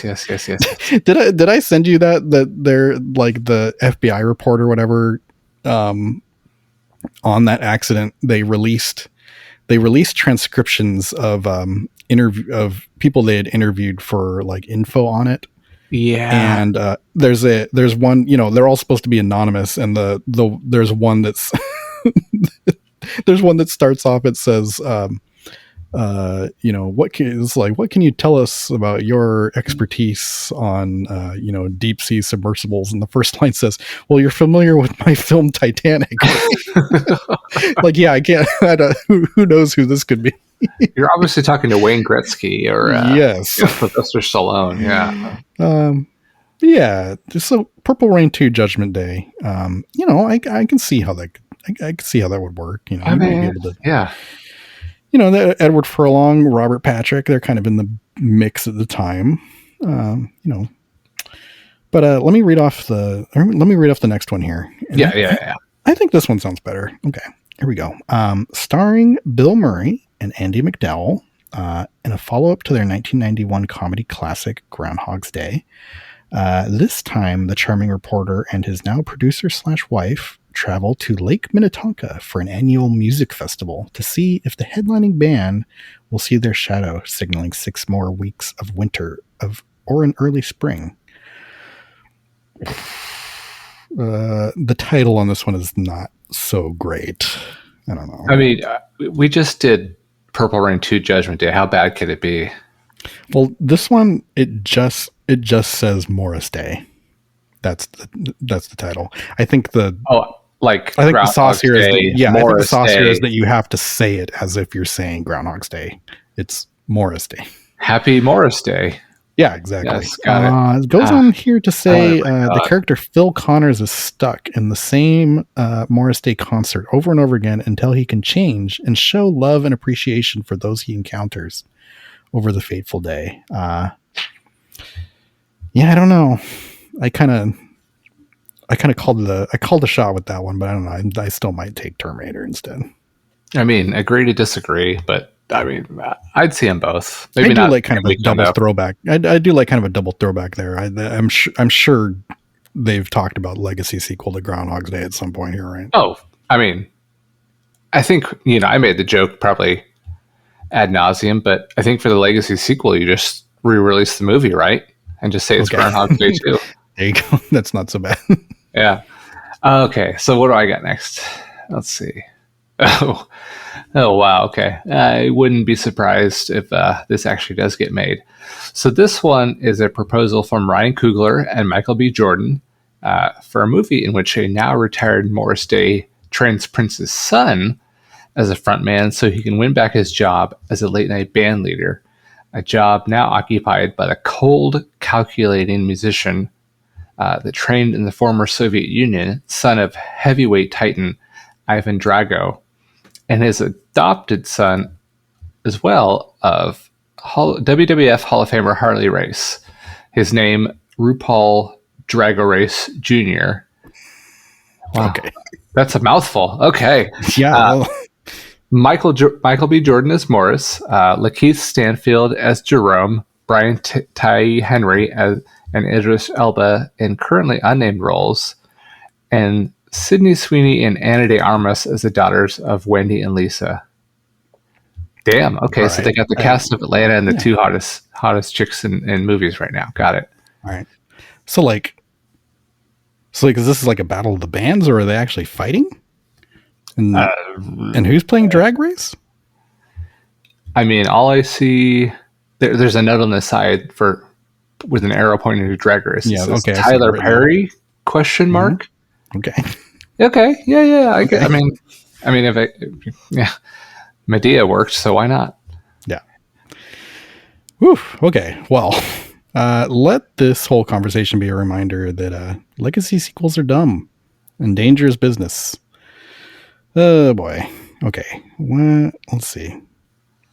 So this one has a tag already written. If you want, it says. I mean, we've come this far. Why stop now? I mean, we can't. They clearly not gonna finish in the middle of this. No. Yeah, they clearly want the word out there. So let's have it. Yeah, I don't want to make anybody mad. Okay, in a post-apocalyptic wasteland where music has been outlawed, a ragtag band of rebels drives a war rig powered by vinyl records. The ghost of the kid leads them towards the last surviving stage, the mythical First Avenue. Tom Hardy, some Australians doing Minnesota accents, and starring some cool shit. Mad Max, Purple Road. So, do you have any favorites here? Do they say if George Miller's attached to this one? I mean, yeah, he's. I don't think he's busy. Well, I think he's sworn off Babe sequels. I don't know that. I mean, I heard. There's no Death Stranding 2 downloadable content coming that he's busy with. Interestingly enough, I don't know if I've ever told you, but like what Kojima. So what we're talking about right now is Hideo Kojima, who makes Death Stranding, often has movie directors as characters in that game. Nicholas Winding Refn plays a pretty major character in them. Guillermo del Toro is also a pretty major character in them. And in the latest one, George Miller plays a character. But what he does is he actually has them come in and scan their like faces and bodies for the character. Yeah. And then someone else actually comes in and does like a Gollum Andy Serkis thing. Oh, weird. Okay. Yeah. So they just really lend him their likeness. And then like somebody who like kind of sounds like them comes in and like, does see, I figured they did all of it. Yeah. It's a really, That's it's a cool, really though. it's really effective. Yeah. I can't tell the difference. And you probably get a better acting job out of whoever's doing the the Yeah. punch up I there. mean, there's a And- reason that they're And it doesn't directors. take That's much, the thing. and it doesn't take much of their time. Like, all they had to do is come in and sit in a 3D scan thing for a day or so. Like, Totally. yeah. Well, I mean, those are all kind of fun, but like, admittedly, when this whole thing was sent to us, I was kind of hoping to see something like Paisley Park 2, The Lost World. Yeah. Maybe a bunch of like dinosaurs and purple suits get loose on the property and go ape shit. But I mean, if I had to pick one, I guess I'd go with Morris Day. You know, I watched Life Aquatic the other day. I'm always up for some Bill Murray. So, but I think it's a fun list. We didn't even get to like Purple Rain Man, starring Prince and Dustin Hoffman. Nope. That didn't even make the cut. So like, we got some good things kicking around here. Maybe Sign of the Times will drop a few more ideas in there. Maybe they could get a hold of God damn it. Director of M. Night Shyamalan. Maybe they could get a hold of M. Night Shyamalan and they could do Signs of the Times. Yeah. I think that's officially the sign that we need to leave this bit behind. All right. Yep. Let's Signs of the Times, thank you, my friend. There you go. So yeah, let's jump in a little bit more to the album itself, Purple Rain. This album itself. All right. So I'm going to let you choose between door number 1 or door number 2. I kind of looked at this in 2 different ways. Some ideas and notes behind the production, as well as a timeline. Which would you prefer to go through first? Whenever I'm watching Celebrity Match Game, I always feel like you don't want number 1. You want number 2. So let's go with number 2. Okay. So the timeline. Okay. So a lot of the context we got from my man Brady was for 1984, June 1984 to be specific, when the album was released. But actually, Purple Rain itself started its kind of process, its writing, its, whatever you want to call it, back in January of 1983. And that was, as you mentioned, when Prince was working on the 1999 tour, and he was starting to conceptualize this new project. In between dates, he would go back to Sunset Sound in Los Angeles. He'd be working on those side projects like Morris Day and the Time, Apollonia 6, which was previously Vanity 6 before she bolted, and he had to kind of replace her. But this time he's working on early versions of songs like Let's Go Crazy and Computer Blue, and these are just like early jams. Long, drawn out, need to be refined. But also in between touring, Prince would work in his home studio in Chanhassen, Minnesota, and set up some demos there. So doing the tour dates, all the crazy stuff going on there. March, April of 1983, he starts talking with his manager, Bob Cavallo, and a few other folks about making a movie. This like biopic movie that you alluded to by the name of the album as well, Purple Rain, but also a movie that could showcase some of this music. At the time as well, he was actually getting really connected with The Revolution and all those folks you named, Wendy, Lisa, Dr. Fink, Brown Mark, and Bobby Z. And he starts cooking up a few more songs here too, like one of the great B-sides on there, Electric Intercourse, Baby, I'm a Star. And I will say that that's probably one of my favorite off of this last couple weeks of listening. And then I Would Die For You. These were all being developed in rehearsals and jam sessions. And it kind of, you talked about he wanted to find like a new sound that really defined him. And he really started moving towards like rock, gospel, and even kind of almost like an anthemic vibe to his music. So 1983 in June, this is when they put on that concert that we talked about early on on First Avenue, one of the venues in Minneapolis. This is Prince's 25th birthday concert at the First Avenue. So it was recorded, and it became the foundation for the Purple Rain album. Again, the tracks off of there were Purple Rain, I Would Die For You, and Baby, I'm a Star. The recording engineer, David Z, we talked about.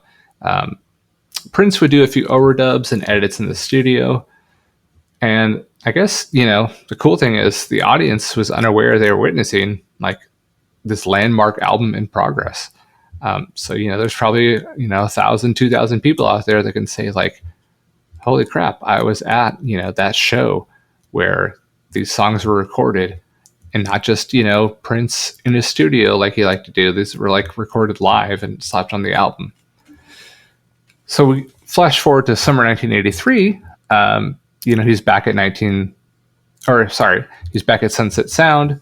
He's working on those live recordings. The original Purple Rain was actually about 10 minutes, and it got cut down to about 8:45. A lot of work was paid attention to like the crowd noise, the guitar solos, and just kind of some of the open jamming there, and really dialed in. I Would Die For You, Baby, I'm a Star. They did some overdubs and some vocal polishing just to really get it, album tight. The live versions were great, but could do a little bit better. It's Prince, like Duane says, meticulous, but also leaving a little room for the imperfections.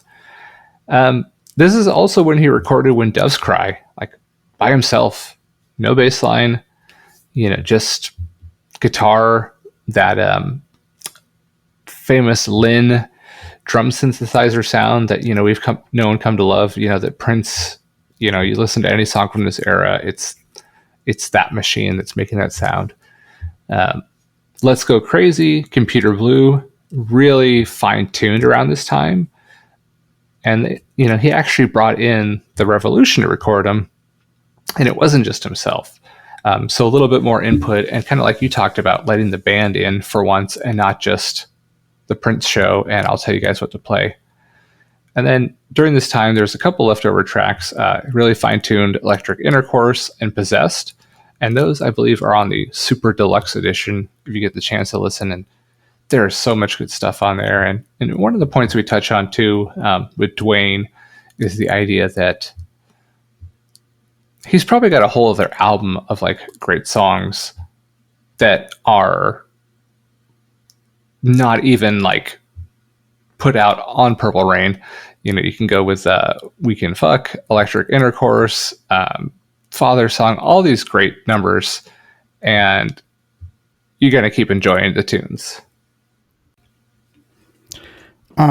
Speaking of, like extra tracks and B-sides, I think that maybe Erotic City, which is a B-side from Purple Rain, maybe it might be my favorite B-side of all B-sides, like from anybody. That's a really good one. Yeah.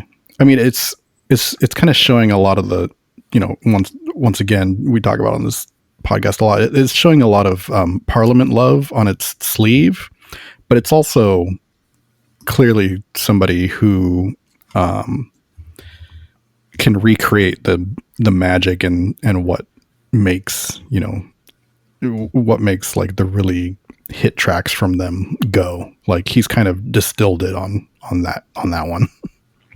Yeah, I mean, geez, if I had to pick one, We Can Fuck is just such a great song. Yeah. Father Song too. There's, it's just, I think again, like the guy could have had an all-time album just based alone off the B-sides. Yeah, and I think I had mentioned to you before that like almost all these B-sides, like I have a theory that most of them are B-sides because somebody looked at either the title or the lyrics and were like, you cannot release this on a Tipper Gore will have your ass on a platter if you put this out.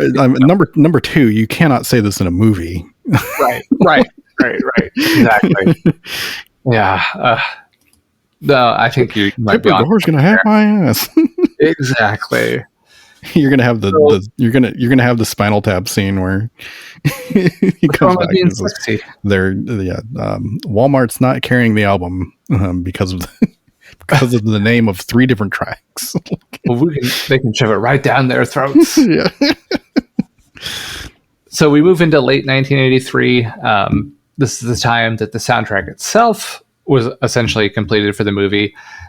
November of 1983, all the shooting for Purple Rain the movie starts, and this is 6 days a week, Monday through Saturday, sun up, sun down. Sunday, they are getting back to Sunset Sound, and when I say they, I mean Prince, basically, and whoever wants to come with them. Take Me With You was later added as a duet with Apollonia, and they decided to take off the track Possessed and add that on. There's some mixing sessions going on here that really dialed in the tone and the energy of the album. Just it's really big, lush, but kind of raw and still allowing that live performance feel to it. But it's still allowed for the studio dialing in with the overdubs and everything. So it was a great balance, and this is really that time that they focused on that. And then they were also working on material for The Time and Apollonia 6, because in the movie, there's songs from, Morris Day and The Time. There's songs from Apollonia. So somebody had to write them. Somebody had to record them. Of course, we know who it is, our guy Prince. Early 1984. So more and more shoots for the movie. Moving out to Minneapolis to do that. Album sequencing and mastering, they could finish up at Sunset Sound. So, Prince is between Minnesota and LA. And then the first single was chosen, When Doves Cry, and that was dropped May 16th, 1984. And wouldn't you believe it, that was a #1 hit. I feel like you have you have your choice of what could be the single, and also this may apply to any of them, but that's a really interesting choice for the single. Yeah.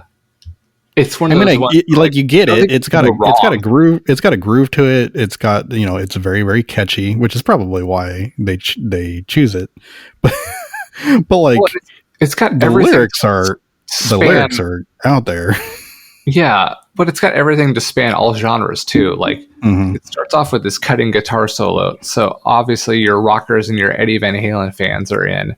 It's got these great pop sensibilities to it. How can anybody not love this song unless they're just, trying to be a contrarian? So, really just a great song right off the bat there. And then the album, as you said, released on June 25th, 1984, and the movie premiered July 27th, 1984. So just a month later. So something I wanted to ask is this the first or, possibly only real kind of, it's like a multimedia push for something right. The movie and the album are, they're like you're about to say, it's a package deal. There's a lot of there's movies like The Wall where, obviously that album was made beforehand and, it has a story and it's kind of cinematic in how it sounds, but somebody came along afterwards and it wasn't developed in conjunction. Right. Exactly. No. It was, hey, this is a good narrative to it. Let's turn it into a film. Yeah. And I was trying to look this up. I pulled up a list of movies based on albums or that have strong album ties. And I don't really have enough info about all of the Beatles movies to know if any of those were a real conscious, hey, if we make this album and a movie at the same time, they might help each other out. Was Yellow Submarine? From my understanding, Yellow Submarine, in a lot of ways, it was kind of like a compilation of songs, and then some of the more like symphonic type things and instrumentals were developed for the movie, but it wasn't necessarily like, let's develop an album from beginning to end alongside of a movie. It was like, let's take the music we have, let's, turn 80% of that into a movie, and let's fill in the gaps, like Sea of Time and all these, little connective scenes were developed for the movie and put on the album. But, and like Daft Punk's Discovery has, Daft Punk's Discovery has like an anime movie that goes that like, I feel like it. I don't think it was, but I feel like it could have been that there was these two things being made at the same time and kind of complementary. But I think that might just be an effect of how well somebody else imagined a story on top of that. I don't think it was actually made at the same time. I might have to look that up though. So before we get to Duane's thoughts on that, I just wanted to check in with you. So Purple Rain, obviously Prince's biggest movie. Have you ever seen Under the Cherry Moon or Graffiti Bridge? I haven't. No. Okay. I'd have to check on Under the Cherry Moon because that sounds like one of those things where I'm like, maybe I did when I was very young, or I've seen clips and stuff, but not like consciously like sitting down and watching it now. Yeah, no, I think that might be at least my homework between now and the next time we talk. Just to kind of like fill in the gaps. And supposedly Graffiti Bridge is a bit of a spiritual sequel where like the kid is jealous of Morris Day running a nightclub, and just like there's actually connective lines to it. I had no idea until I was researching this. Yeah, I didn't know that. Yeah, so I don't know. But yeah, let's have Duane talk a little bit about the tie-in between the movie, the tour, the album, and everything in between. And vice versa. Where was that intersection? This is kind of cool because I didn't think about this for a while, and it occurred to me. The album and the movie and even the tour, for the most part, had the songs in a certain order. They all started off with "Let's Go Crazy," big, one of my favorite songs in the album. It's a great launch. It's really, to me, possibly the best launch of any album he's had. And he's had several great, first songs that you go, oh my God, this is great. Let's Go Crazy just, hits it up. But I think what happened is, this was always kind of figured out to be the first song. And then it started where the story went. And any sort of thing like this, you're going to find, okay, the story's going to go here. I need a melancholy song. I need a joyful song. I need an angry song. And so you start putting those in order. And the structure of the movies takes place with that. And I think what happens is, even then, he started recording. Albert Magnoli asked, I need a song here. They're fighting. I need troubled. Okay, let's do Windows Cry. And that was recorded in early March of 84. So that was something that a need fed the process, and the process fulfilled the need of that. So, and then he started doing these things. So a lot of stuff was recorded before that because he had certain songs that he had to have done. All the stuff he recorded in August of 83 at the First Avenue show, he had to have those locked down by October of that year because they were going to be performed live in the movie. Right. And you can change those. Other songs you can change or replace with a different song. You have the 3 or 4 songs that were done live at Purple Rain, Take Me With You, and the other, not Take Me With You, sorry, I Would Die For You and Baby I'm a Star, were all done live. And so you had to have those locked down because you couldn't change those after that. Right. And also the time stuff, you had to have those kind of locked down.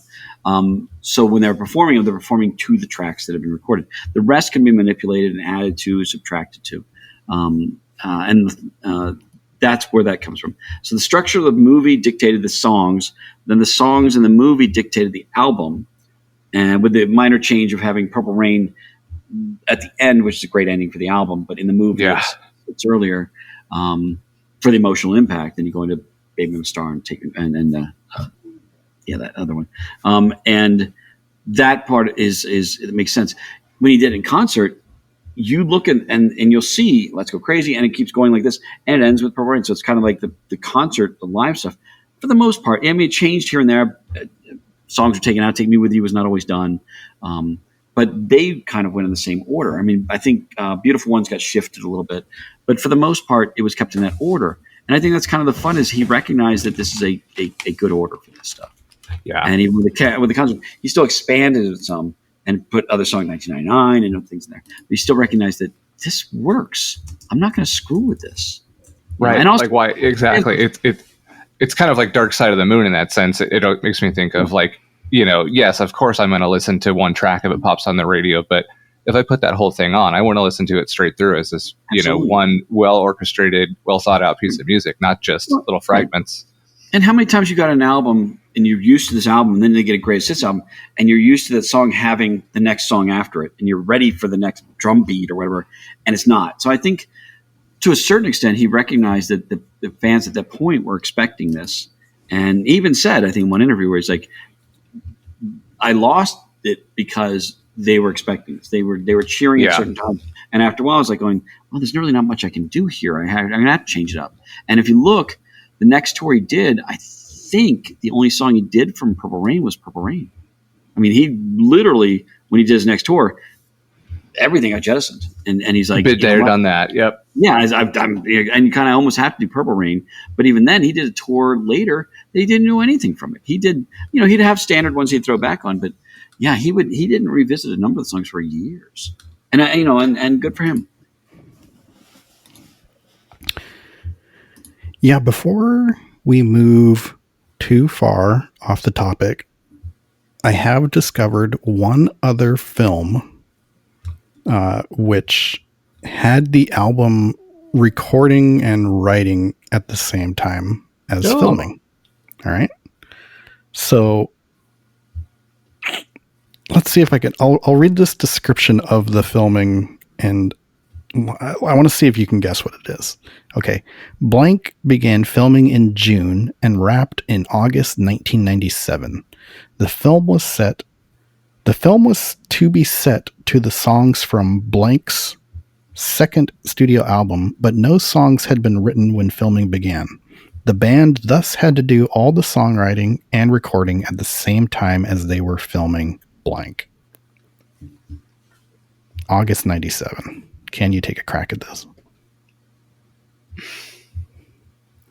I feel like I'm going to say, of course, as soon as you tell me, but man, I'm drawing a total blank. Spice World. The second Spice Girls album, Spice World, was written and recorded during the same time as they were making that movie. Wow. Creative geniuses of our time, truly. Yeah. I don't know why, but I feel like I've seen that movie a few times. Like, it was on cable. It was like one of those that was on like cable at the time or something like that. And Teenage Boy and the Spice Girls or whatever. But it has kind of I mean, I think it's like a goofy like comedy to it too. Right. Alan Cummings is in it a lot. I think he's like their manager or something. It's got a Beatles movie feel to it, where it's just kind of like goofy camp. And then, they're all cute. So it's kind of like, why wouldn't I watch this? There's nothing else on. But yeah, as far as I can tell, I haven't found any other movies that did the same kind of Purple Rain thing. No, I mean, that's pretty interestingly. Yeah, it might be out there. I mean, maybe if I was to guess, I would say maybe like the Spinal Taps might fall in that category. But that even might be more so that like, let's make a movie and then let's put the tunes out kind of thing. But just that weird synergy of like Purple Rain. Well, you always hear the story that they had, they had really learned their instruments and playing and stuff like that. So I'd have to imagine that they had songs before even the filming. Right. Yeah. So, I mean, that's another, that does kind of, I mean, they would have to kind of dovetail both there. Right. But yeah, I mean, it's just absolutely, speaks to the genius of him. Like, it's probably a guy that if there was 48 hours in a day would have accomplished that much more. I mean, yeah, it's very forward thinking because, now everything's kind of a multimedia. People are, it's not the same thing, but, music videos and people are putting out, whole experiences and stuff along with their albums and making it a multimedia deal, which is totally seemingly originating here. So So let's do a little track by track rundown here. Just some thoughts, and then maybe we can both wax philosophical about where they stand for us. So I guess I will warn that I mostly have general thoughts on the album. I have a few track by tracks, but like I started doing track by tracks, and I realized every single one that I write down is just going to be like, damn, this is a really good song. Right. I mean, I'm sitting there like the last 3 weeks or whatever we've been living with this one. It's just like, how do you power rank the songs on this? Like, I mean, maybe there's tiers of like, but even then, still, it's all so amazing. Okay, so When Doves Cry, that first single, that was him solo at Sunset Sound in one session in July 1983. Drums, keys, guitars, and when he did the mix, he kind of scared, pissed off, blew the mind of Peggy Mac and said, "No, I don't want a bass line." She even says, "I thought he'd lost his mind. Every dance song had bass. I told him, Prince, you can't do that." And he says, "Nobody's going to tell me how to make my music." So, Prince, there you go. That decision made the track sound just kind of alien and different. And God, I mean, I will still to this day say that Bowie and Prince, they are not from this planet. But that was, his first number one there. And then a quote later to Rolling Stone, Prince says, "You could always put the bass back in. Once you've heard it without it, it changes the way your body moves." Yeah. I mean, it's kind of like the Metallica Injustice thing. If you add it in the bass album, it just kind of redefines those tracks. Yeah. Like you just it becomes something different. Right. You're used to it without it. Yeah. I did actually have a couple notes on When Doves Cry. Number one, something that I wanted to point out that happens in a lot of Prince tracks, and multiple ones on this album, but he has a tendency to drop like a second melody near the end of songs that is like amazing. You hear it and you're like, well, that could have been the hook for or the whole song. Right. Like in When Doves Cry at the end, he throws in the ooh whoa ooh whoa. I'm like, that could have been the whole song. Like that's right. So like it's just a magic trick of his that he pulls off often, where he does that and like your cup runneth over so far with ideas that you're and I think it's probably for one of them that you put in two or three in the song. And I think it's probably an effect of we talked about he likes to record like very, very long versions of songs, and he likes to record long sessions and explore things. So I'm sure, he's probably played this song on his own 20 different ways. And, even if he's settled on one, I'm sure he's got, moments like that from other versions where he's like, yeah, but it could have been like this. Like, oh, totally. It's still really good. So one other note I had about When Doves Cry. My son's been very into the K-pop Demon Hunters lately, and the very finale song of that movie is titled "What It Sounds Like," and the chorus is the group repeating the line, "This is what it sounds like." And I'm like, I'm looking at them a little askance, like, I see what you're doing here. Little nod to us. You're not fooling the guy who has been percolating a Purple Rain podcast for like 3-4 weeks. Exactly. So another one, Take Me With You. I have a clip here of Duane talking about it, but one of the things he brought up that I really had never thought about is just the idea that Prince is being emotionally vulnerable, really for the first time on some of these songs. And before it was just so much like dance, the sexual nature. But, he's saying like, take me with you. And then it kind of turns around later in the album to, let's go and everything else. But let's hear that clip real quick. And that's, I think, also one of the things about the book is how, when you're talking about things, I think the interesting thing to me is how exposed Prince became with this album, because it comes across as very personal and very vulnerable. There's a lot of things, he's, take me with you, he's not saying you're coming with me. He said, take me with you, or let's go crazy. He's doing something where there's a group of people. Let's do this together. I think there's an openness to this. And I think it comes across in the music. I mean, there's a joy to a lot of this music, and when he starts singing at the end and stuff like this, and then he goes from being "Take me with you" to "Let me guide you" to the Purple Rain and things like this. There's a growth, and even with the movie, there's stuff in the movie that you're like going, "This is kind of worth to watch," because and some of it doesn't age well. But then you go through and see, okay, there's some things you're going, well, that's terrible. But then you realize, kind of needed to have that as the character, and this isn't a Prince, but the character, to have the growth and the learning and the renewal. Right. Darth Vader had to do these bad things before he takes off his helmet and he's okay. You have to have something, consequences in the beginning, to have him come to the realization that this is what I needed, and this is where I should be. Yeah, and I thought it was really interesting. You were at the start of the conversation, you had talked about him giving a lot of respect to Wendy and Lisa, and like last time I watched the movie, one of the things that jumped out to me was that arc of him arriving at the final concert and saying, this one is one from the girls, and it's like, I didn't realize that there's growth. There is growth. There is, I don't know exactly how much, but there's a real life analog. I don't to know how that, much that's reflected in that song necessarily, as opposed to in general. I mean, the movie is a loose. Yeah, exactly. I think even it's great. framing And it again, like that, like he grew with them. He grew with his dad. He grew with his mom. He grew with Apollonia. He grew with his band.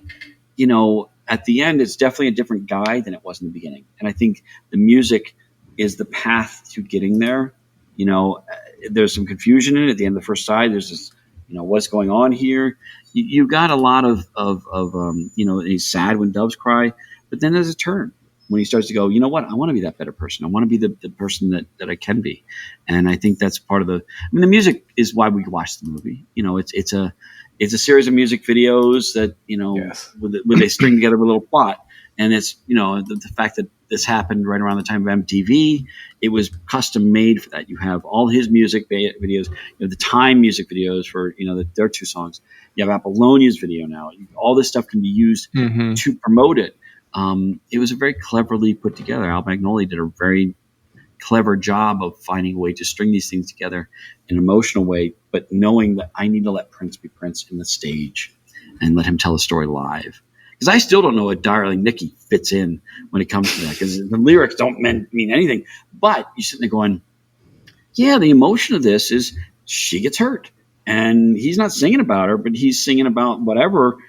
It sounds painful. Okay. You sold me on this. And she gets hurt and leaves. And is it addressing her directly? No, it's not. But he's a master of emotions.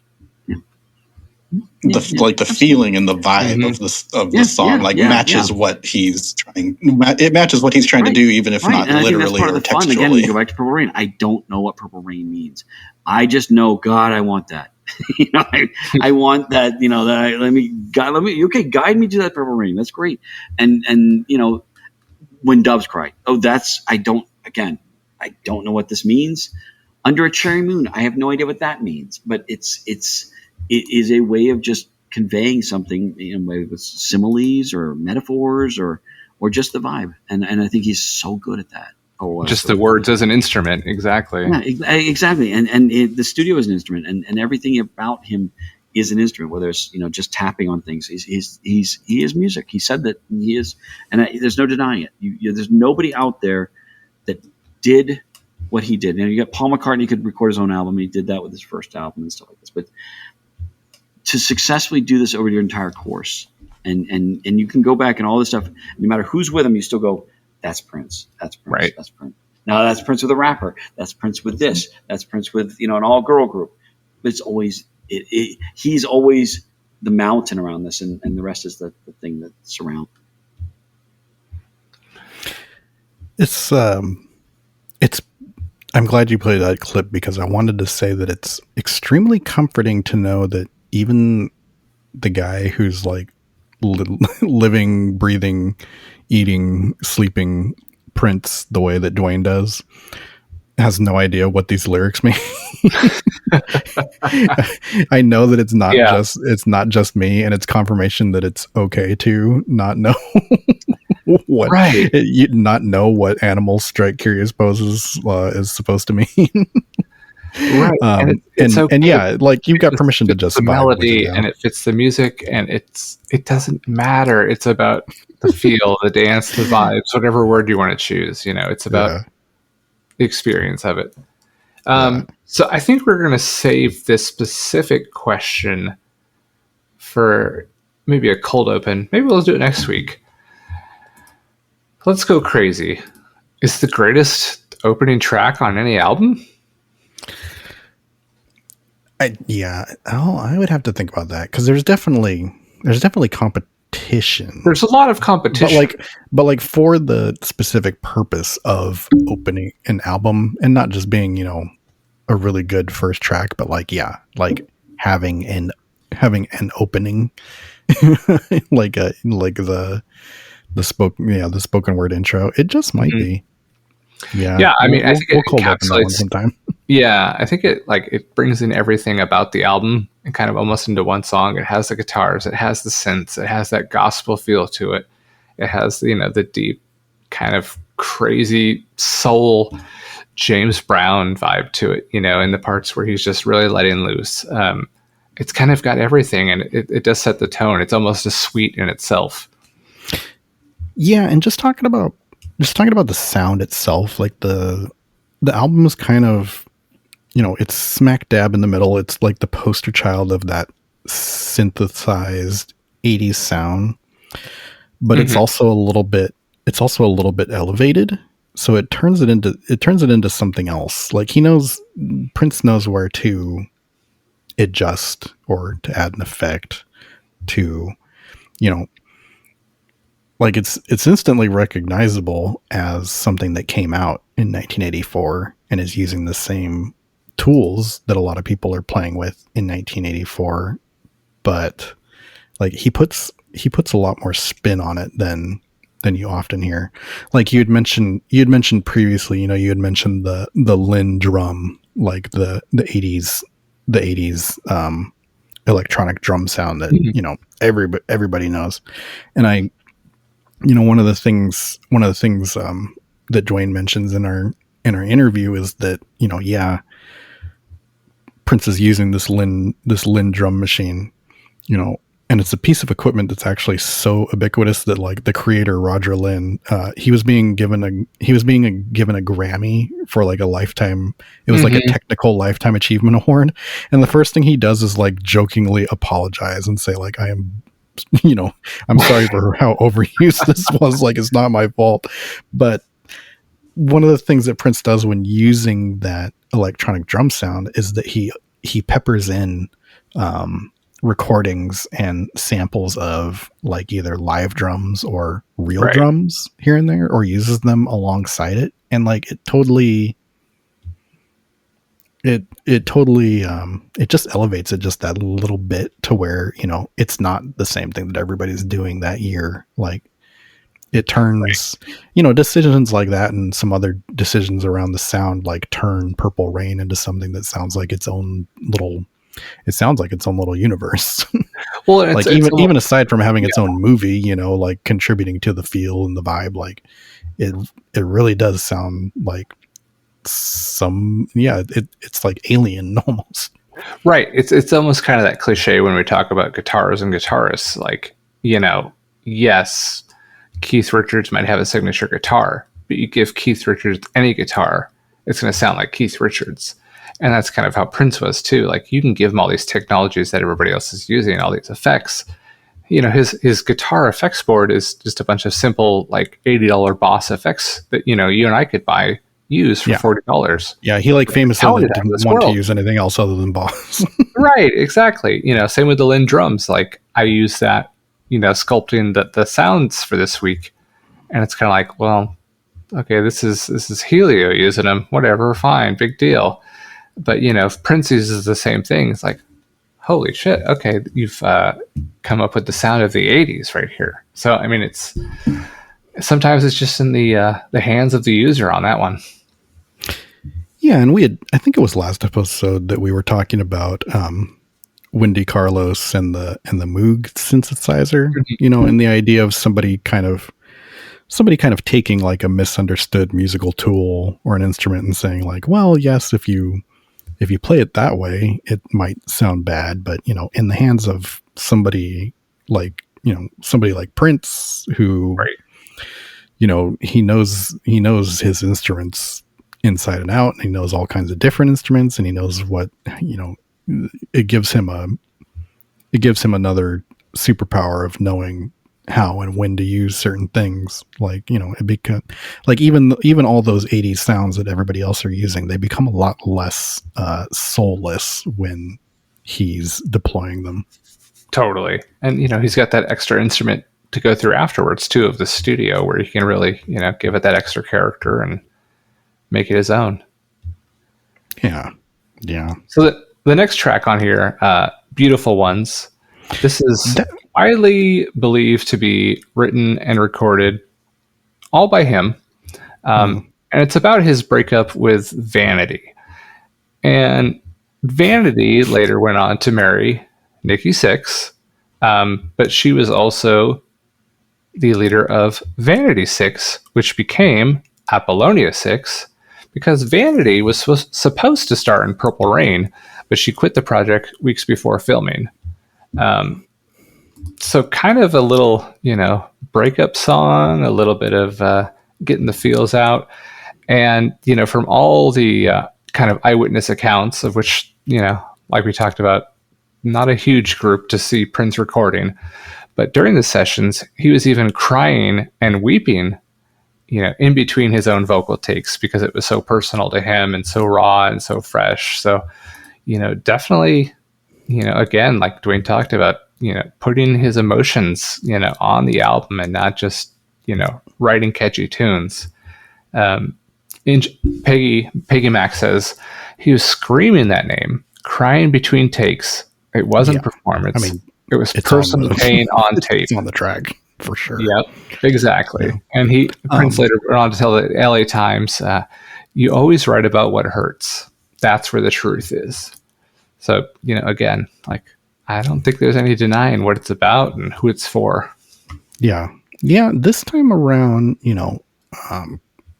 yeah, I mean, like you've mentioned before, like this is an album that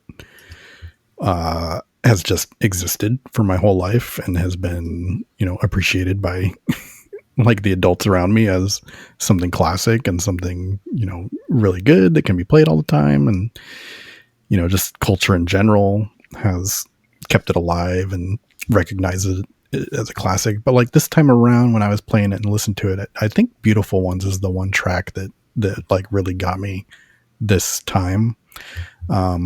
Even besides like there's the really obvious like outpouring of emotion and like screaming in that part. Mm-hmm. But even before that, like just the makeup of the song and the sounds and kind of the dream-like quality of it, like really good. And I also wrote down that it has like the top tier, Prince obviously idolizes James Brown and like kind of utilizes a lot of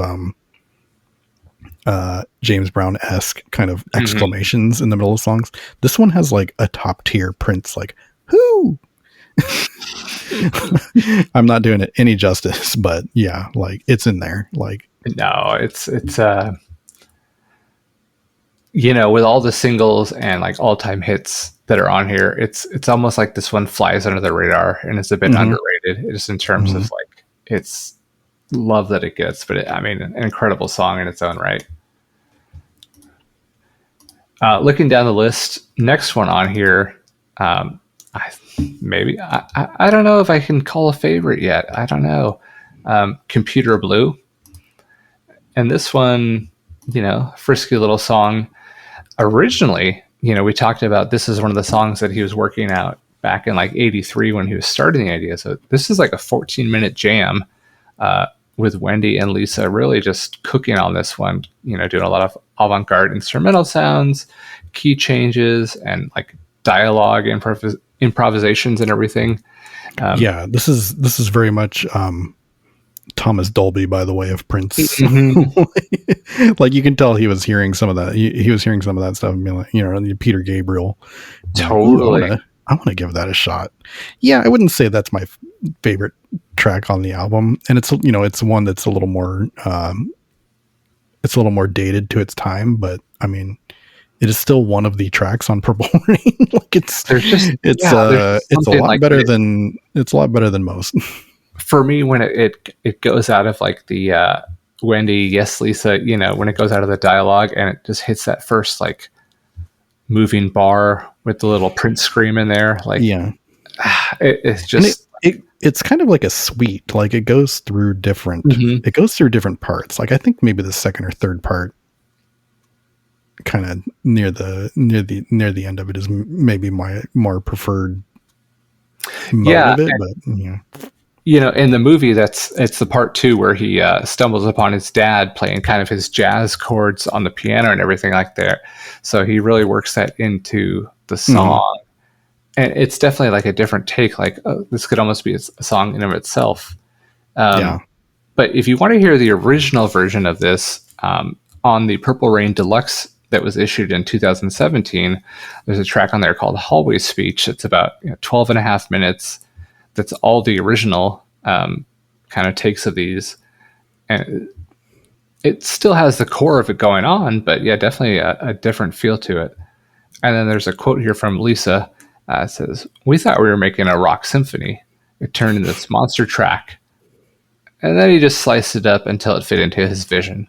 So kind of one of those like, yes, I'm letting you in. Yes, I'm letting you contribute and write. I'm still the boss. He has the final edit.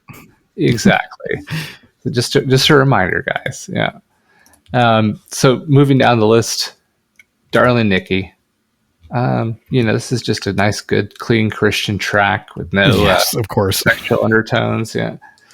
Like you kind of joke about like, there's the songs you can't release, Prince. Maybe these needs to be B-sides. I think this is like as far as he gets to push the album on this one.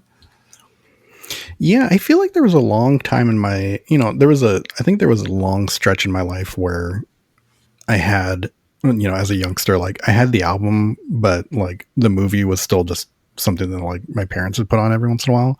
And it wasn't until much later where I sat down and intentionally watched the movie.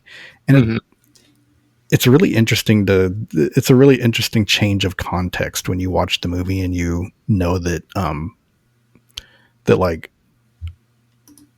Darling, at least in the movie, Darling Nikki is like supposed to be something hurtful that he's doing.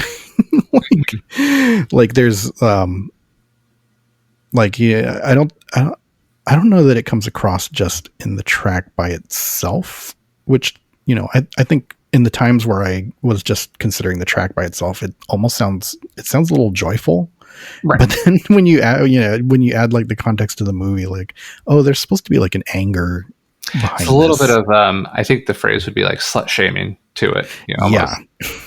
Yeah. Whereas like the song itself, but at the same time, he's very appreciative of. Right. I met this crazy ass chick, and oh my god, all this stuff. But the movie, it's a little bit more of like, oh, this bitch here. Oh, yeah. Really odd. Chewed me up and used me. So. Couple little amusing anecdotes about this one. This is another song he recorded entirely by himself. One night at Sunset Sound, he walked in, told everybody in the studio to leave. Hours upon hours, layering vocals and instruments, and he didn't play the full track until the morning when Susan Rogers came in. And a quote about that from her is, he had this gleam in his eye. He played me the tape and said, this one will get me in trouble. And boy, was he right. And not just him, the music industry as a whole.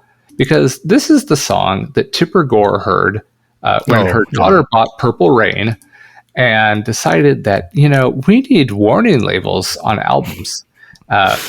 Parents need to know what they're buying for their children. So if you ever want to look back retrospectively and say, where did the label thing stem from? This song right here was what inspired Tipper Gore to go on her little holy crusade. That's so funny. Yeah. So that reminds me of, I'm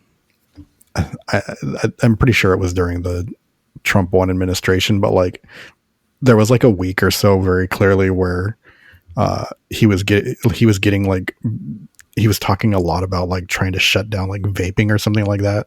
And everybody was like, okay, well, clearly he caught his son Barron vaping somewhere. And now like he's trying to turn it into a Tipper Gore thing. Right. Oh yeah. Yeah. Oh yeah. Life in 2025. If anybody is listening back to this from a far future, we pray it's not as bad. In your Skynet Purple Rain 2 Judgment Day bunkers. Yeah, we hope it's not too bad. Yeah. So going down the list further, we talked a little bit about When Doves Cry, an all-timer there.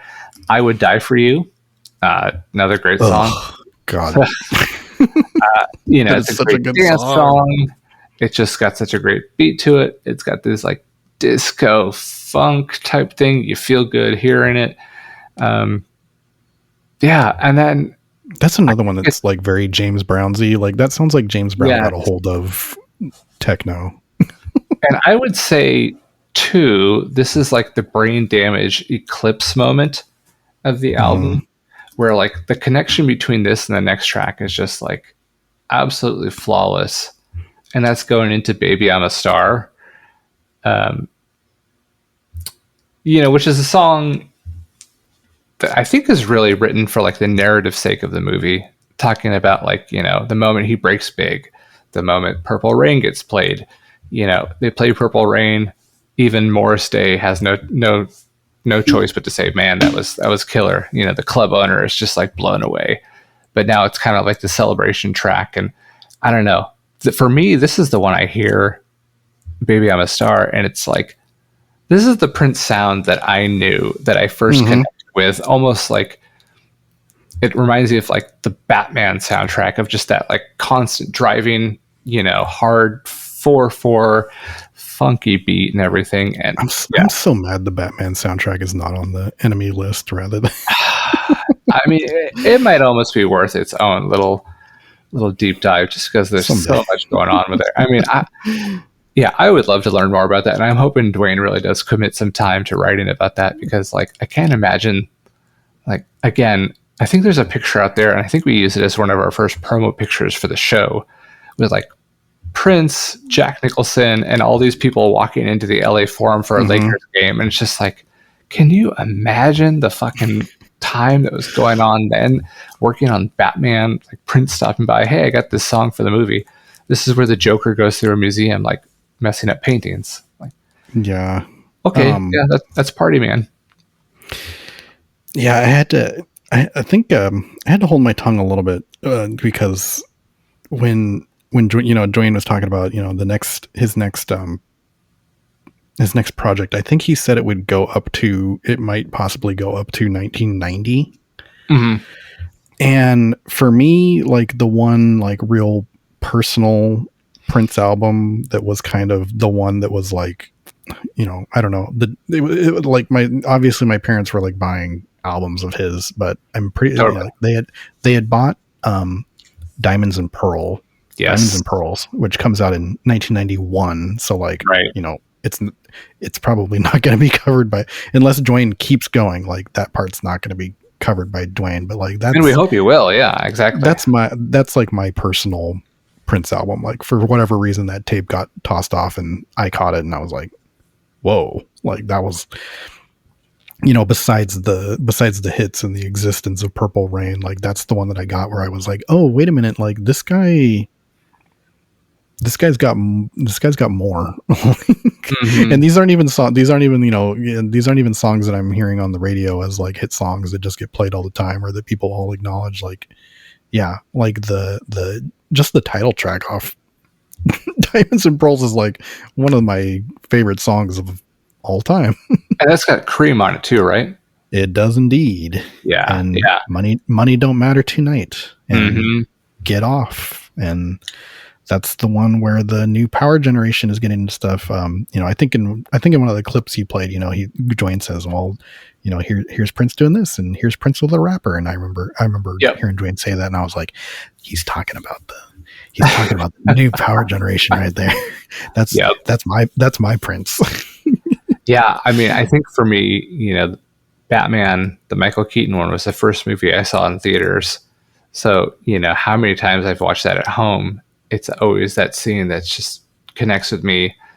Hit Joker going through the museum and then Joker throwing his little street party when he tries to lure Batman in. And, at the time I didn't realize it, but, as I got older, it's like, oh shit, no wonder those scenes are so amazing. That's Prince music. That's original Prince music for that. That's just not like playing a radio hit. This is like when soundtracks mattered and somebody would compose a soundtrack.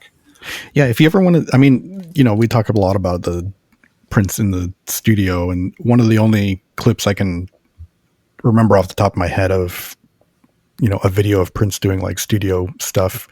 I think if you Google him laying down the bass line for Party Man from the Batman soundtrack, like you can just see him like, because he is like a master of multiple instruments, but he just picks up the bass and starts laying down the fucking like 10 out of 10 bass line from Party Man. Like, I remember one day, many years ago, my mom saying like, he can play like 20 instruments.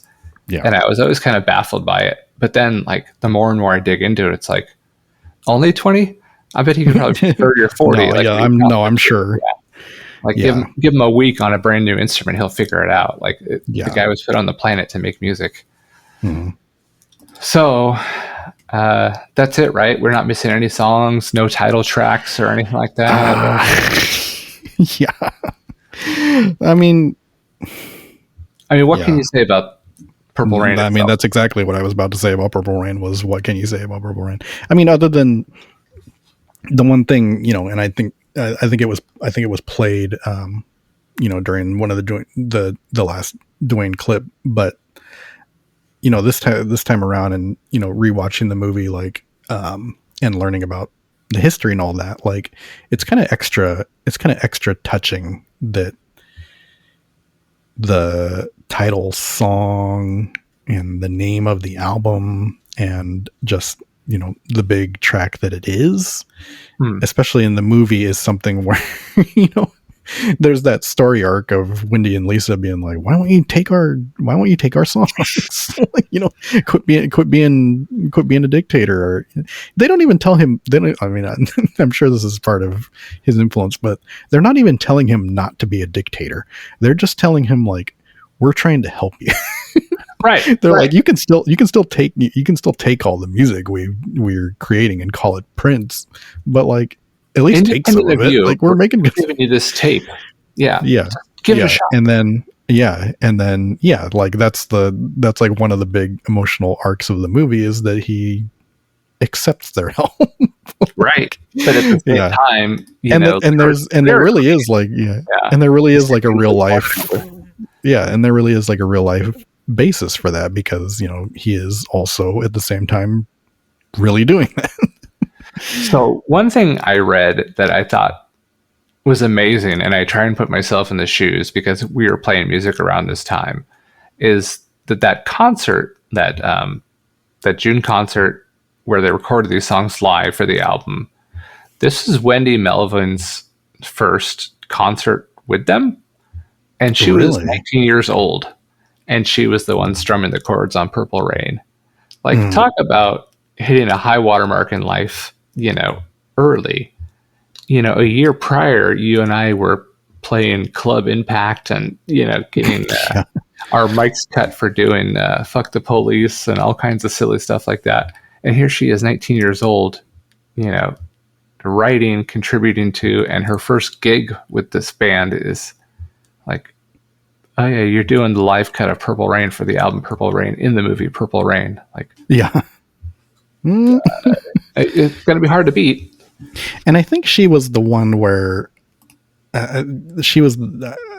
I hope I'm not getting my stories mixed up, but I'm pretty sure she was the one where, like, his lead guitarist, who was part of the revolution at the time, like, didn't show up to something, and he, I think she was there with Lisa, and he just kind of hears her noodling on guitar, and he's like, oh, hold on, Lisa, your friend's pretty good. Like, does she want to play with us? And like, yeah, that just, and she becomes who she is. Right. And yeah, she's pretty cool. She's got a career after this, like scoring movie soundtracks and stuff like that, and composing movie soundtracks. So yeah, I think it's definitely a, if we do 10 seasons of the show, it's definitely a goal to get her on, one of these days, and see if we can get somebody from that group. Yeah. Yes, I would take that. Big pie in the sky dreams. Yeah. So I'll give you this question, and I'm sure neither one of us are going to give an actual definitive answer. Desert Island, you have one cassette tape. What one song are you picking out of all the songs of this album to listen to? You got a favorite? You got to, like, I can listen to this one over and over without getting sick of it? I mean, it'd probably be the title track. I mean, that's the one. I think over my lifetime, When Doves Cry is probably, like, fascinated me more. But yeah, like, in that situation, if I was only, if I'm only allowed one to take away and take with me, it's probably the title track. Yeah. It's got again, again, talking about, like, the extra melody, like at the end of that one, it's the whoo, like, like that's another big moment where, I'm like, wow, that could have been that could have been the hook of the whole song. There's like 4 or 5 points in that song where it's just like, yeah. Oh yeah. He does it like extra times on that one too. Yeah. Oh yeah, exactly. No, I mean, I probably agree with you. But I mean, I guess for the sake of, like, variety and answers, it's hard for me not to go with, like, When Doves Cry, just because, again, there's so many pieces to that. Even the little, like, Baroque, synth ending at the end of it with the, like, it's just so random but cool, and it fits all the same. I mean, I think there's a reason that's the single, and maybe the big song from it. Like, it has the power to, like, it feels like it just grabs you by the spine. Yeah. There's something really primal about that song. Yeah. And I think, we talk, you talked a little bit about, like, some of the lyrics don't make sense. Some of the lyrics at the same time hit right to the heart of every single person walking the planet, like when he's talking about relating to his mother and father. It's just like, there's not a person walking this earth that can't relate to that on some level. It's interesting that he goes back and forth between, like, that very extremely specific and very dreamlike and vague, all in one song too. Like, yeah. So I think we like the album. It's okay. Yeah, I would say. Oh, I did also want to point out Rick Quinn, Shadow Host, member of the John Mayer Army of the Dead. I believe he wrote a note, but he's also mentioned it to us a few times on this album that it should be number one on the list. Let me see if I can pull up exactly what he wrote down here. We have like a Google Doc version of the Enemy list where we're allowed to, like, write notes on albums and stuff like that. Yeah. So when we first put it together, I wrote a note on there that says, "Now we're talking." And Rick wrote a note that says, "Should be in the top 10, maybe even number 1. Yeah. I mean, I don't disagree. Yeah. as we we're all looking to replace Mr. Morrissey in our lives now, and hey, why not?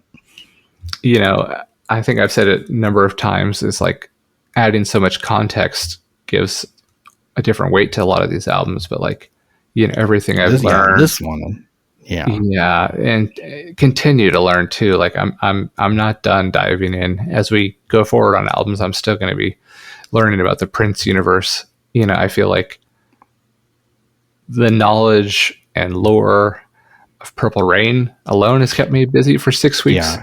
So that's one album, the guy has tons. And again, Duane's book on it, just like, and his book goes over, I forget what the exact year range was in the 83, 84. Yeah. Yeah.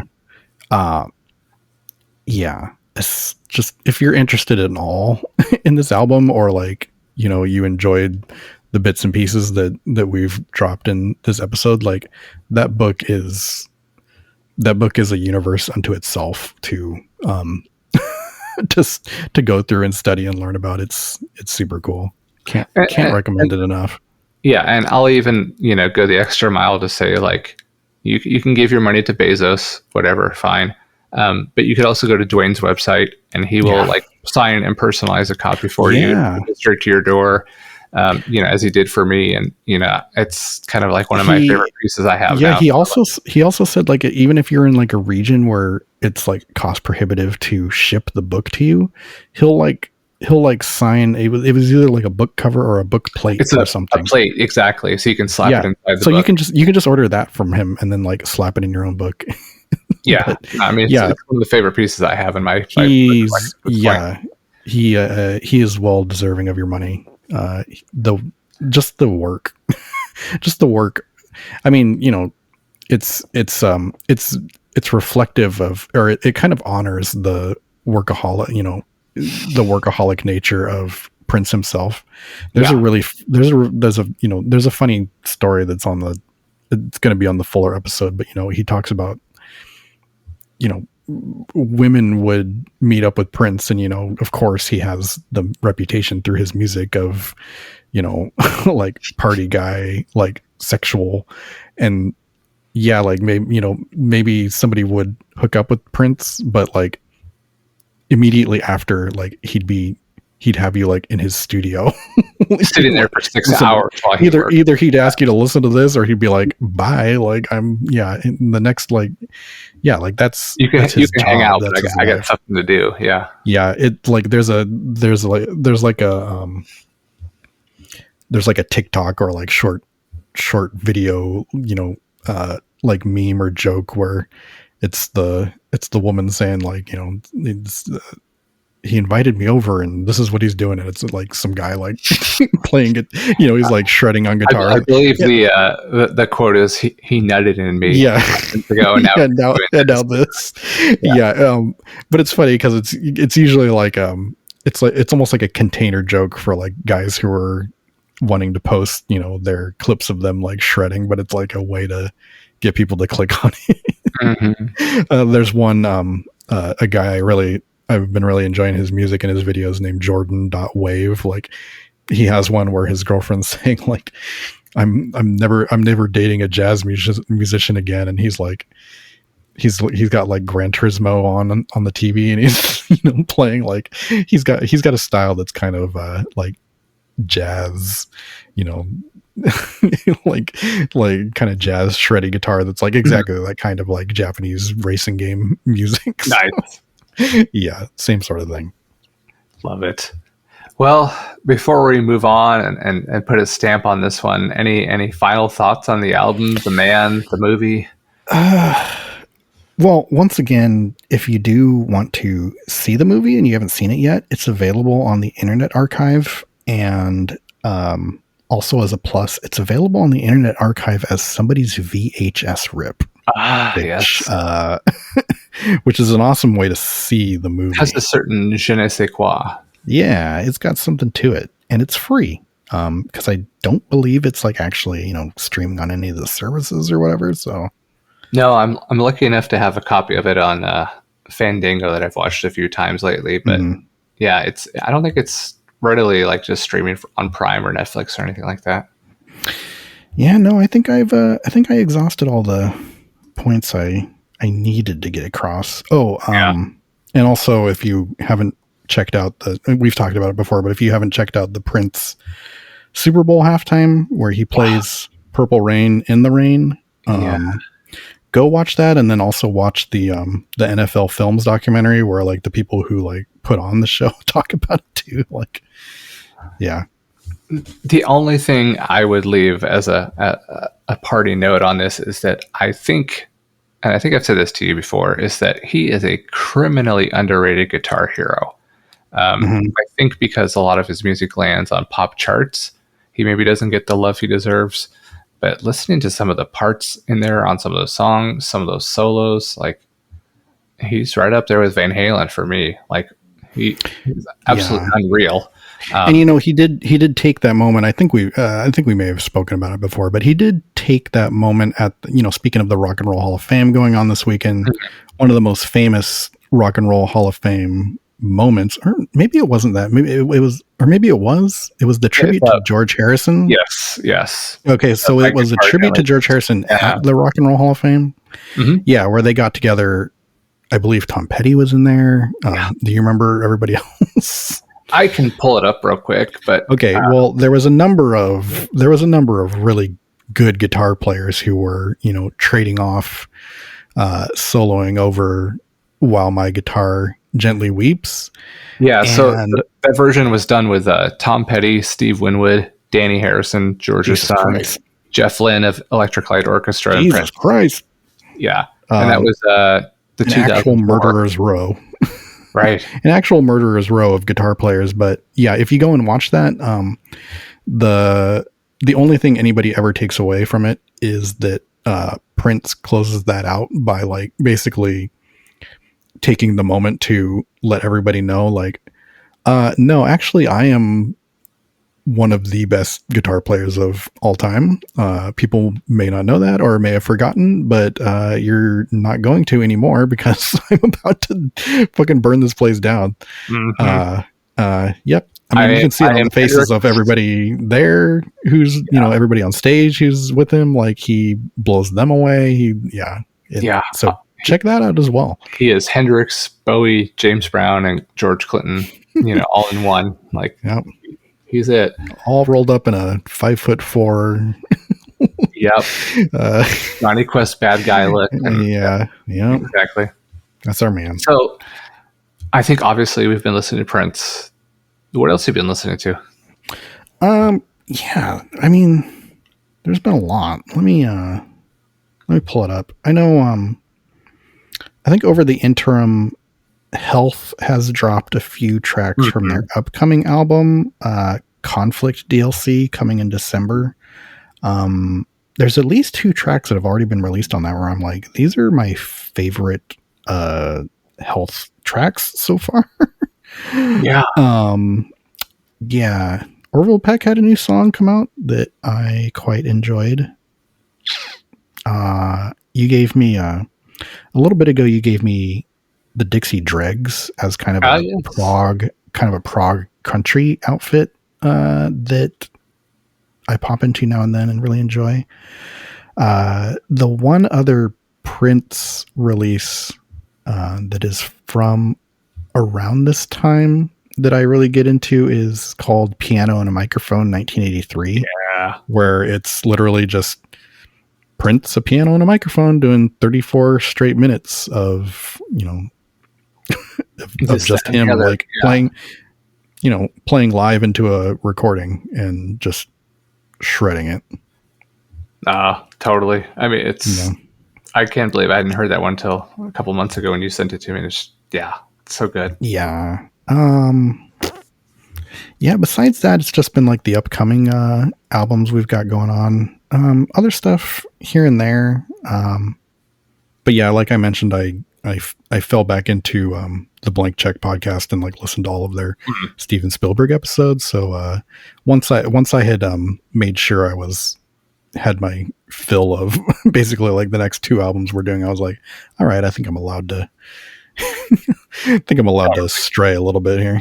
Yeah, exactly. I felt the same. I mean, basketball season started, so a few basketball pods, and Oh shit, a Danny Brown album just I was gonna say, literally just dropped. We have something to listen to tomorrow. Exactly. Holy yeah. Because we're up late on a Thursday, which means we're now on Friday, which is the day that albums come out now. And yeah, Danny Brown's Stardust has just dropped. Yes, there's a new Husker Du album for those that might be of that interest. Well, new, but in terms of it's from 1985. There's a recording just put up a week or two ago of the last Fugazi show that they did. Pretty damn good. I've been listening to the Frank Zappa Halloween 78 show. Yeah, I've listened to some of that as well. Yeah, one of his legendary live shows, and just his Halloween shows. Fish kind of stole that thunder, but his Halloween shows, he always goes the extra mile and just pulls out all the stops and has fun with it. Got into a bit of metal. Children of Bodom, I think I mentioned last time when we talked, and then Between the Buried and Me, one of their newer albums. Just how all over the place it can be at times, but in a fun way. If I forget if you had given me Between the Buried and Me before we had recorded last episode, but yeah, that one album that you passed over, I had either forgot or I was unaware of their game. Yeah, let's go from like death screamo metal to bluegrass country twang breakdown to jazz interlude. Yeah, exactly. All over the place. I do love that. Yeah, I do love that. And I feel like we need to close the loop on something here. So I do have to address this real quick. Did anyone see the movie Tron? No. No. Yes. I mean, no. Well, after last night, I can now say yes. Okay. I did see it. Wasn't great, but there's some cool stuff in it. That's like they let the vehicles come into the real world. So like they'll be driving down like a bridge or something like that, and all of a sudden the beams will shoot out from behind the bikes and everything, and like real cars blowing up. And but it's just an excuse to say like I'm still loving that soundtrack that Nine Inch Nails put together for it, and really probably one of my favorite releases of the year still. Okay, so I took the bullet on A Better Man, the Robbie Williams monkey movie.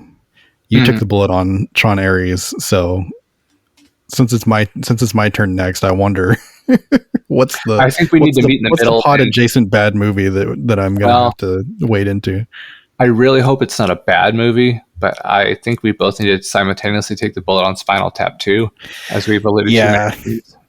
I feel like part of the hesitation is, a few of the reviews were like, but I mean, that's a tough one that's going to be a tough one to review either way. And then also I had heard that like the cinema score of the audiences who went to go see it, which are obviously Spinal Tap fans, were like all very good. But I think I agree. It's out on digital to rent or whatever. We'll have to line it up on that one. Yeah. We'll take a day. We'll take a day or something like that. Or be like, you got to get it done by here. I mean, I just, I watched Best in Show at work today, and it was just kind of one of those moments of like, how bad could Spinal Tap be? These are genuinely funny people. Like, these aren't people that got lucky or had. What am I afraid of? They are. I mean, I know what I'm afraid of, but what am I afraid of? Right. It's not going to be the previews. The previews looked good. Right. It's not going to be the original. That's fine. But I guess, kind of into our next segment here, last couple albums. So the ones we have coming up, Can, Ege Ben Yassi, is that how you pronounce it? Yeah. For anybody who's now listened to like 2 to 3 hours of us and is unaware, we've started to basically bank randomly assigned albums. So right now, we're trying to keep 3 in the chamber, right?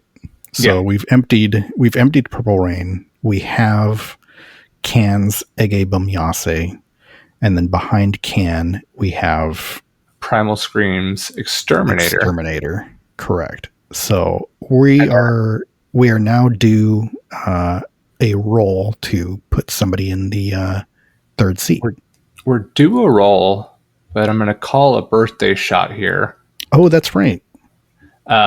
We actually managed to book an interview with an author. Her name is Selena Fergassi, and she put out a book called Pearl Jam Live 35, and it basically details, the band, all their like epic live shows.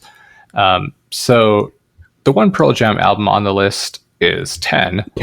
So I think, yeah, exactly. I mean, we can get into the finer points of that argument later, of course. But I think, I'm going to pull the card there to say like, hey, let's do Pearl Jam 10 and her book. But I think we should still spin, because we might both sit down and start writing notes about Primal Scream and say, no, fuck this, we're not doing this. Yeah. Not to get too far ahead, but Primal Scream has not impressed. The one spin I gave it, it was rough. It was a little rough. And I mean, it's a little bit of a cheat, but yeah. Well, okay, I tell you what. What's the rules here for? There's one word I read about it today before I started listening to it, where I said, "Oh, that's probably why it's on there," and the word is Scottish. I bet there's probably some regional bias that put that on there.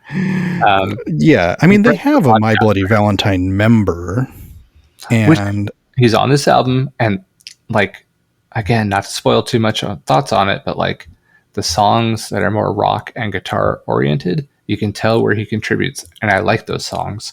But then there's all these like jungle R&B or like, drum and bass songs, and it's just like, what is this album supposed to be? Is this electronic? Is this rock? Is it? I can't figure this shit out. Like, I don't know. Yeah. So it sounds like we're both leaning towards it, but should we attach any rules? Like I was thinking, like, okay, if we roll and it's something that we recognize and we want, I think it should be replaced. But if we roll and we're like, what the hell is this? I think we should stick with it. I think we should roll either way, and we'll put it fourth on the list, and we can do the Can episode next week, because I think we both enjoyed that album, and we've got a little bit of a krautrock background now. And then if, we get to talking about Primal Scream and we're both not feeling it, we'll just go down the list to either this week's spin or the Pearl Jam episode. Deal. And we'll get to Primal Scream another day. All right. I've got the list open. You've got the magazine open. So let's do the traditional. I will pop open the random number generator. I will assure our audience that I have now entered 1 through 500. I'm going to reverse the curse and say that we will not hit a repeat number this time. But here we go. I am hitting start. The numbers are rolling, and I will hit stop. Have we done 215? Tell me if we've done 215. Let me look. I won't scroll to it, and we'll see if you can give me the description and not spoil it. Oh, we have not. Okay. So give me the description. Let me see if I can guess it. I've had pretty good luck so far with this. I think you might be baffled until we get to one hyphenated word. The description is ubiquitous on pub jukeboxes and gritty TV dramas. The nocturnal and nightmarish atmospheres of Blank's third album stepped out of trip-hop into esoteric electronica, preparing the ground for burial.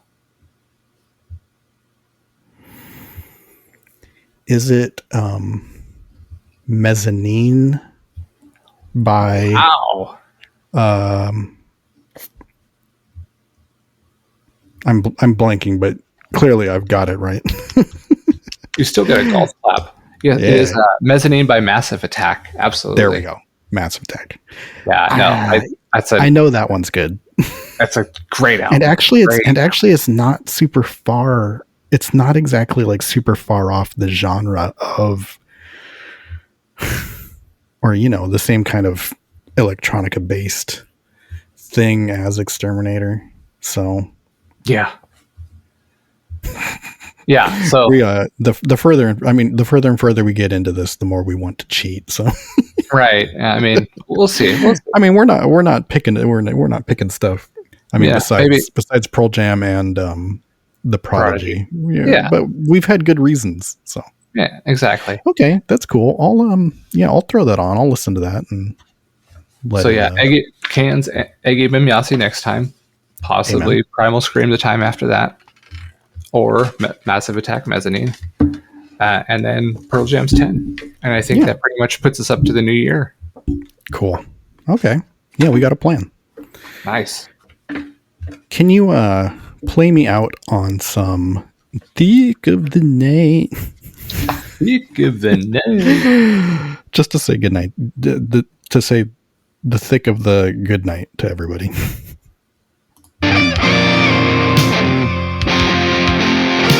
Oh, what's this? Oh, that's you want to do a duet? Yeah. I'm gonna leave the night. Ooh, this is going together. Tonight. And we do the dueling Canadian accents. And it was the bridge. Everyone needs a dream to hold on. I'm gonna make it on my own. Running in the thick of the night. What did that have to do with the talk show, though? Yeah. Everyone needs it. That was almost like in key. Did you notice that? Mm-hmm. Not gonna lie, I tried it earlier. Oh, really? Yeah.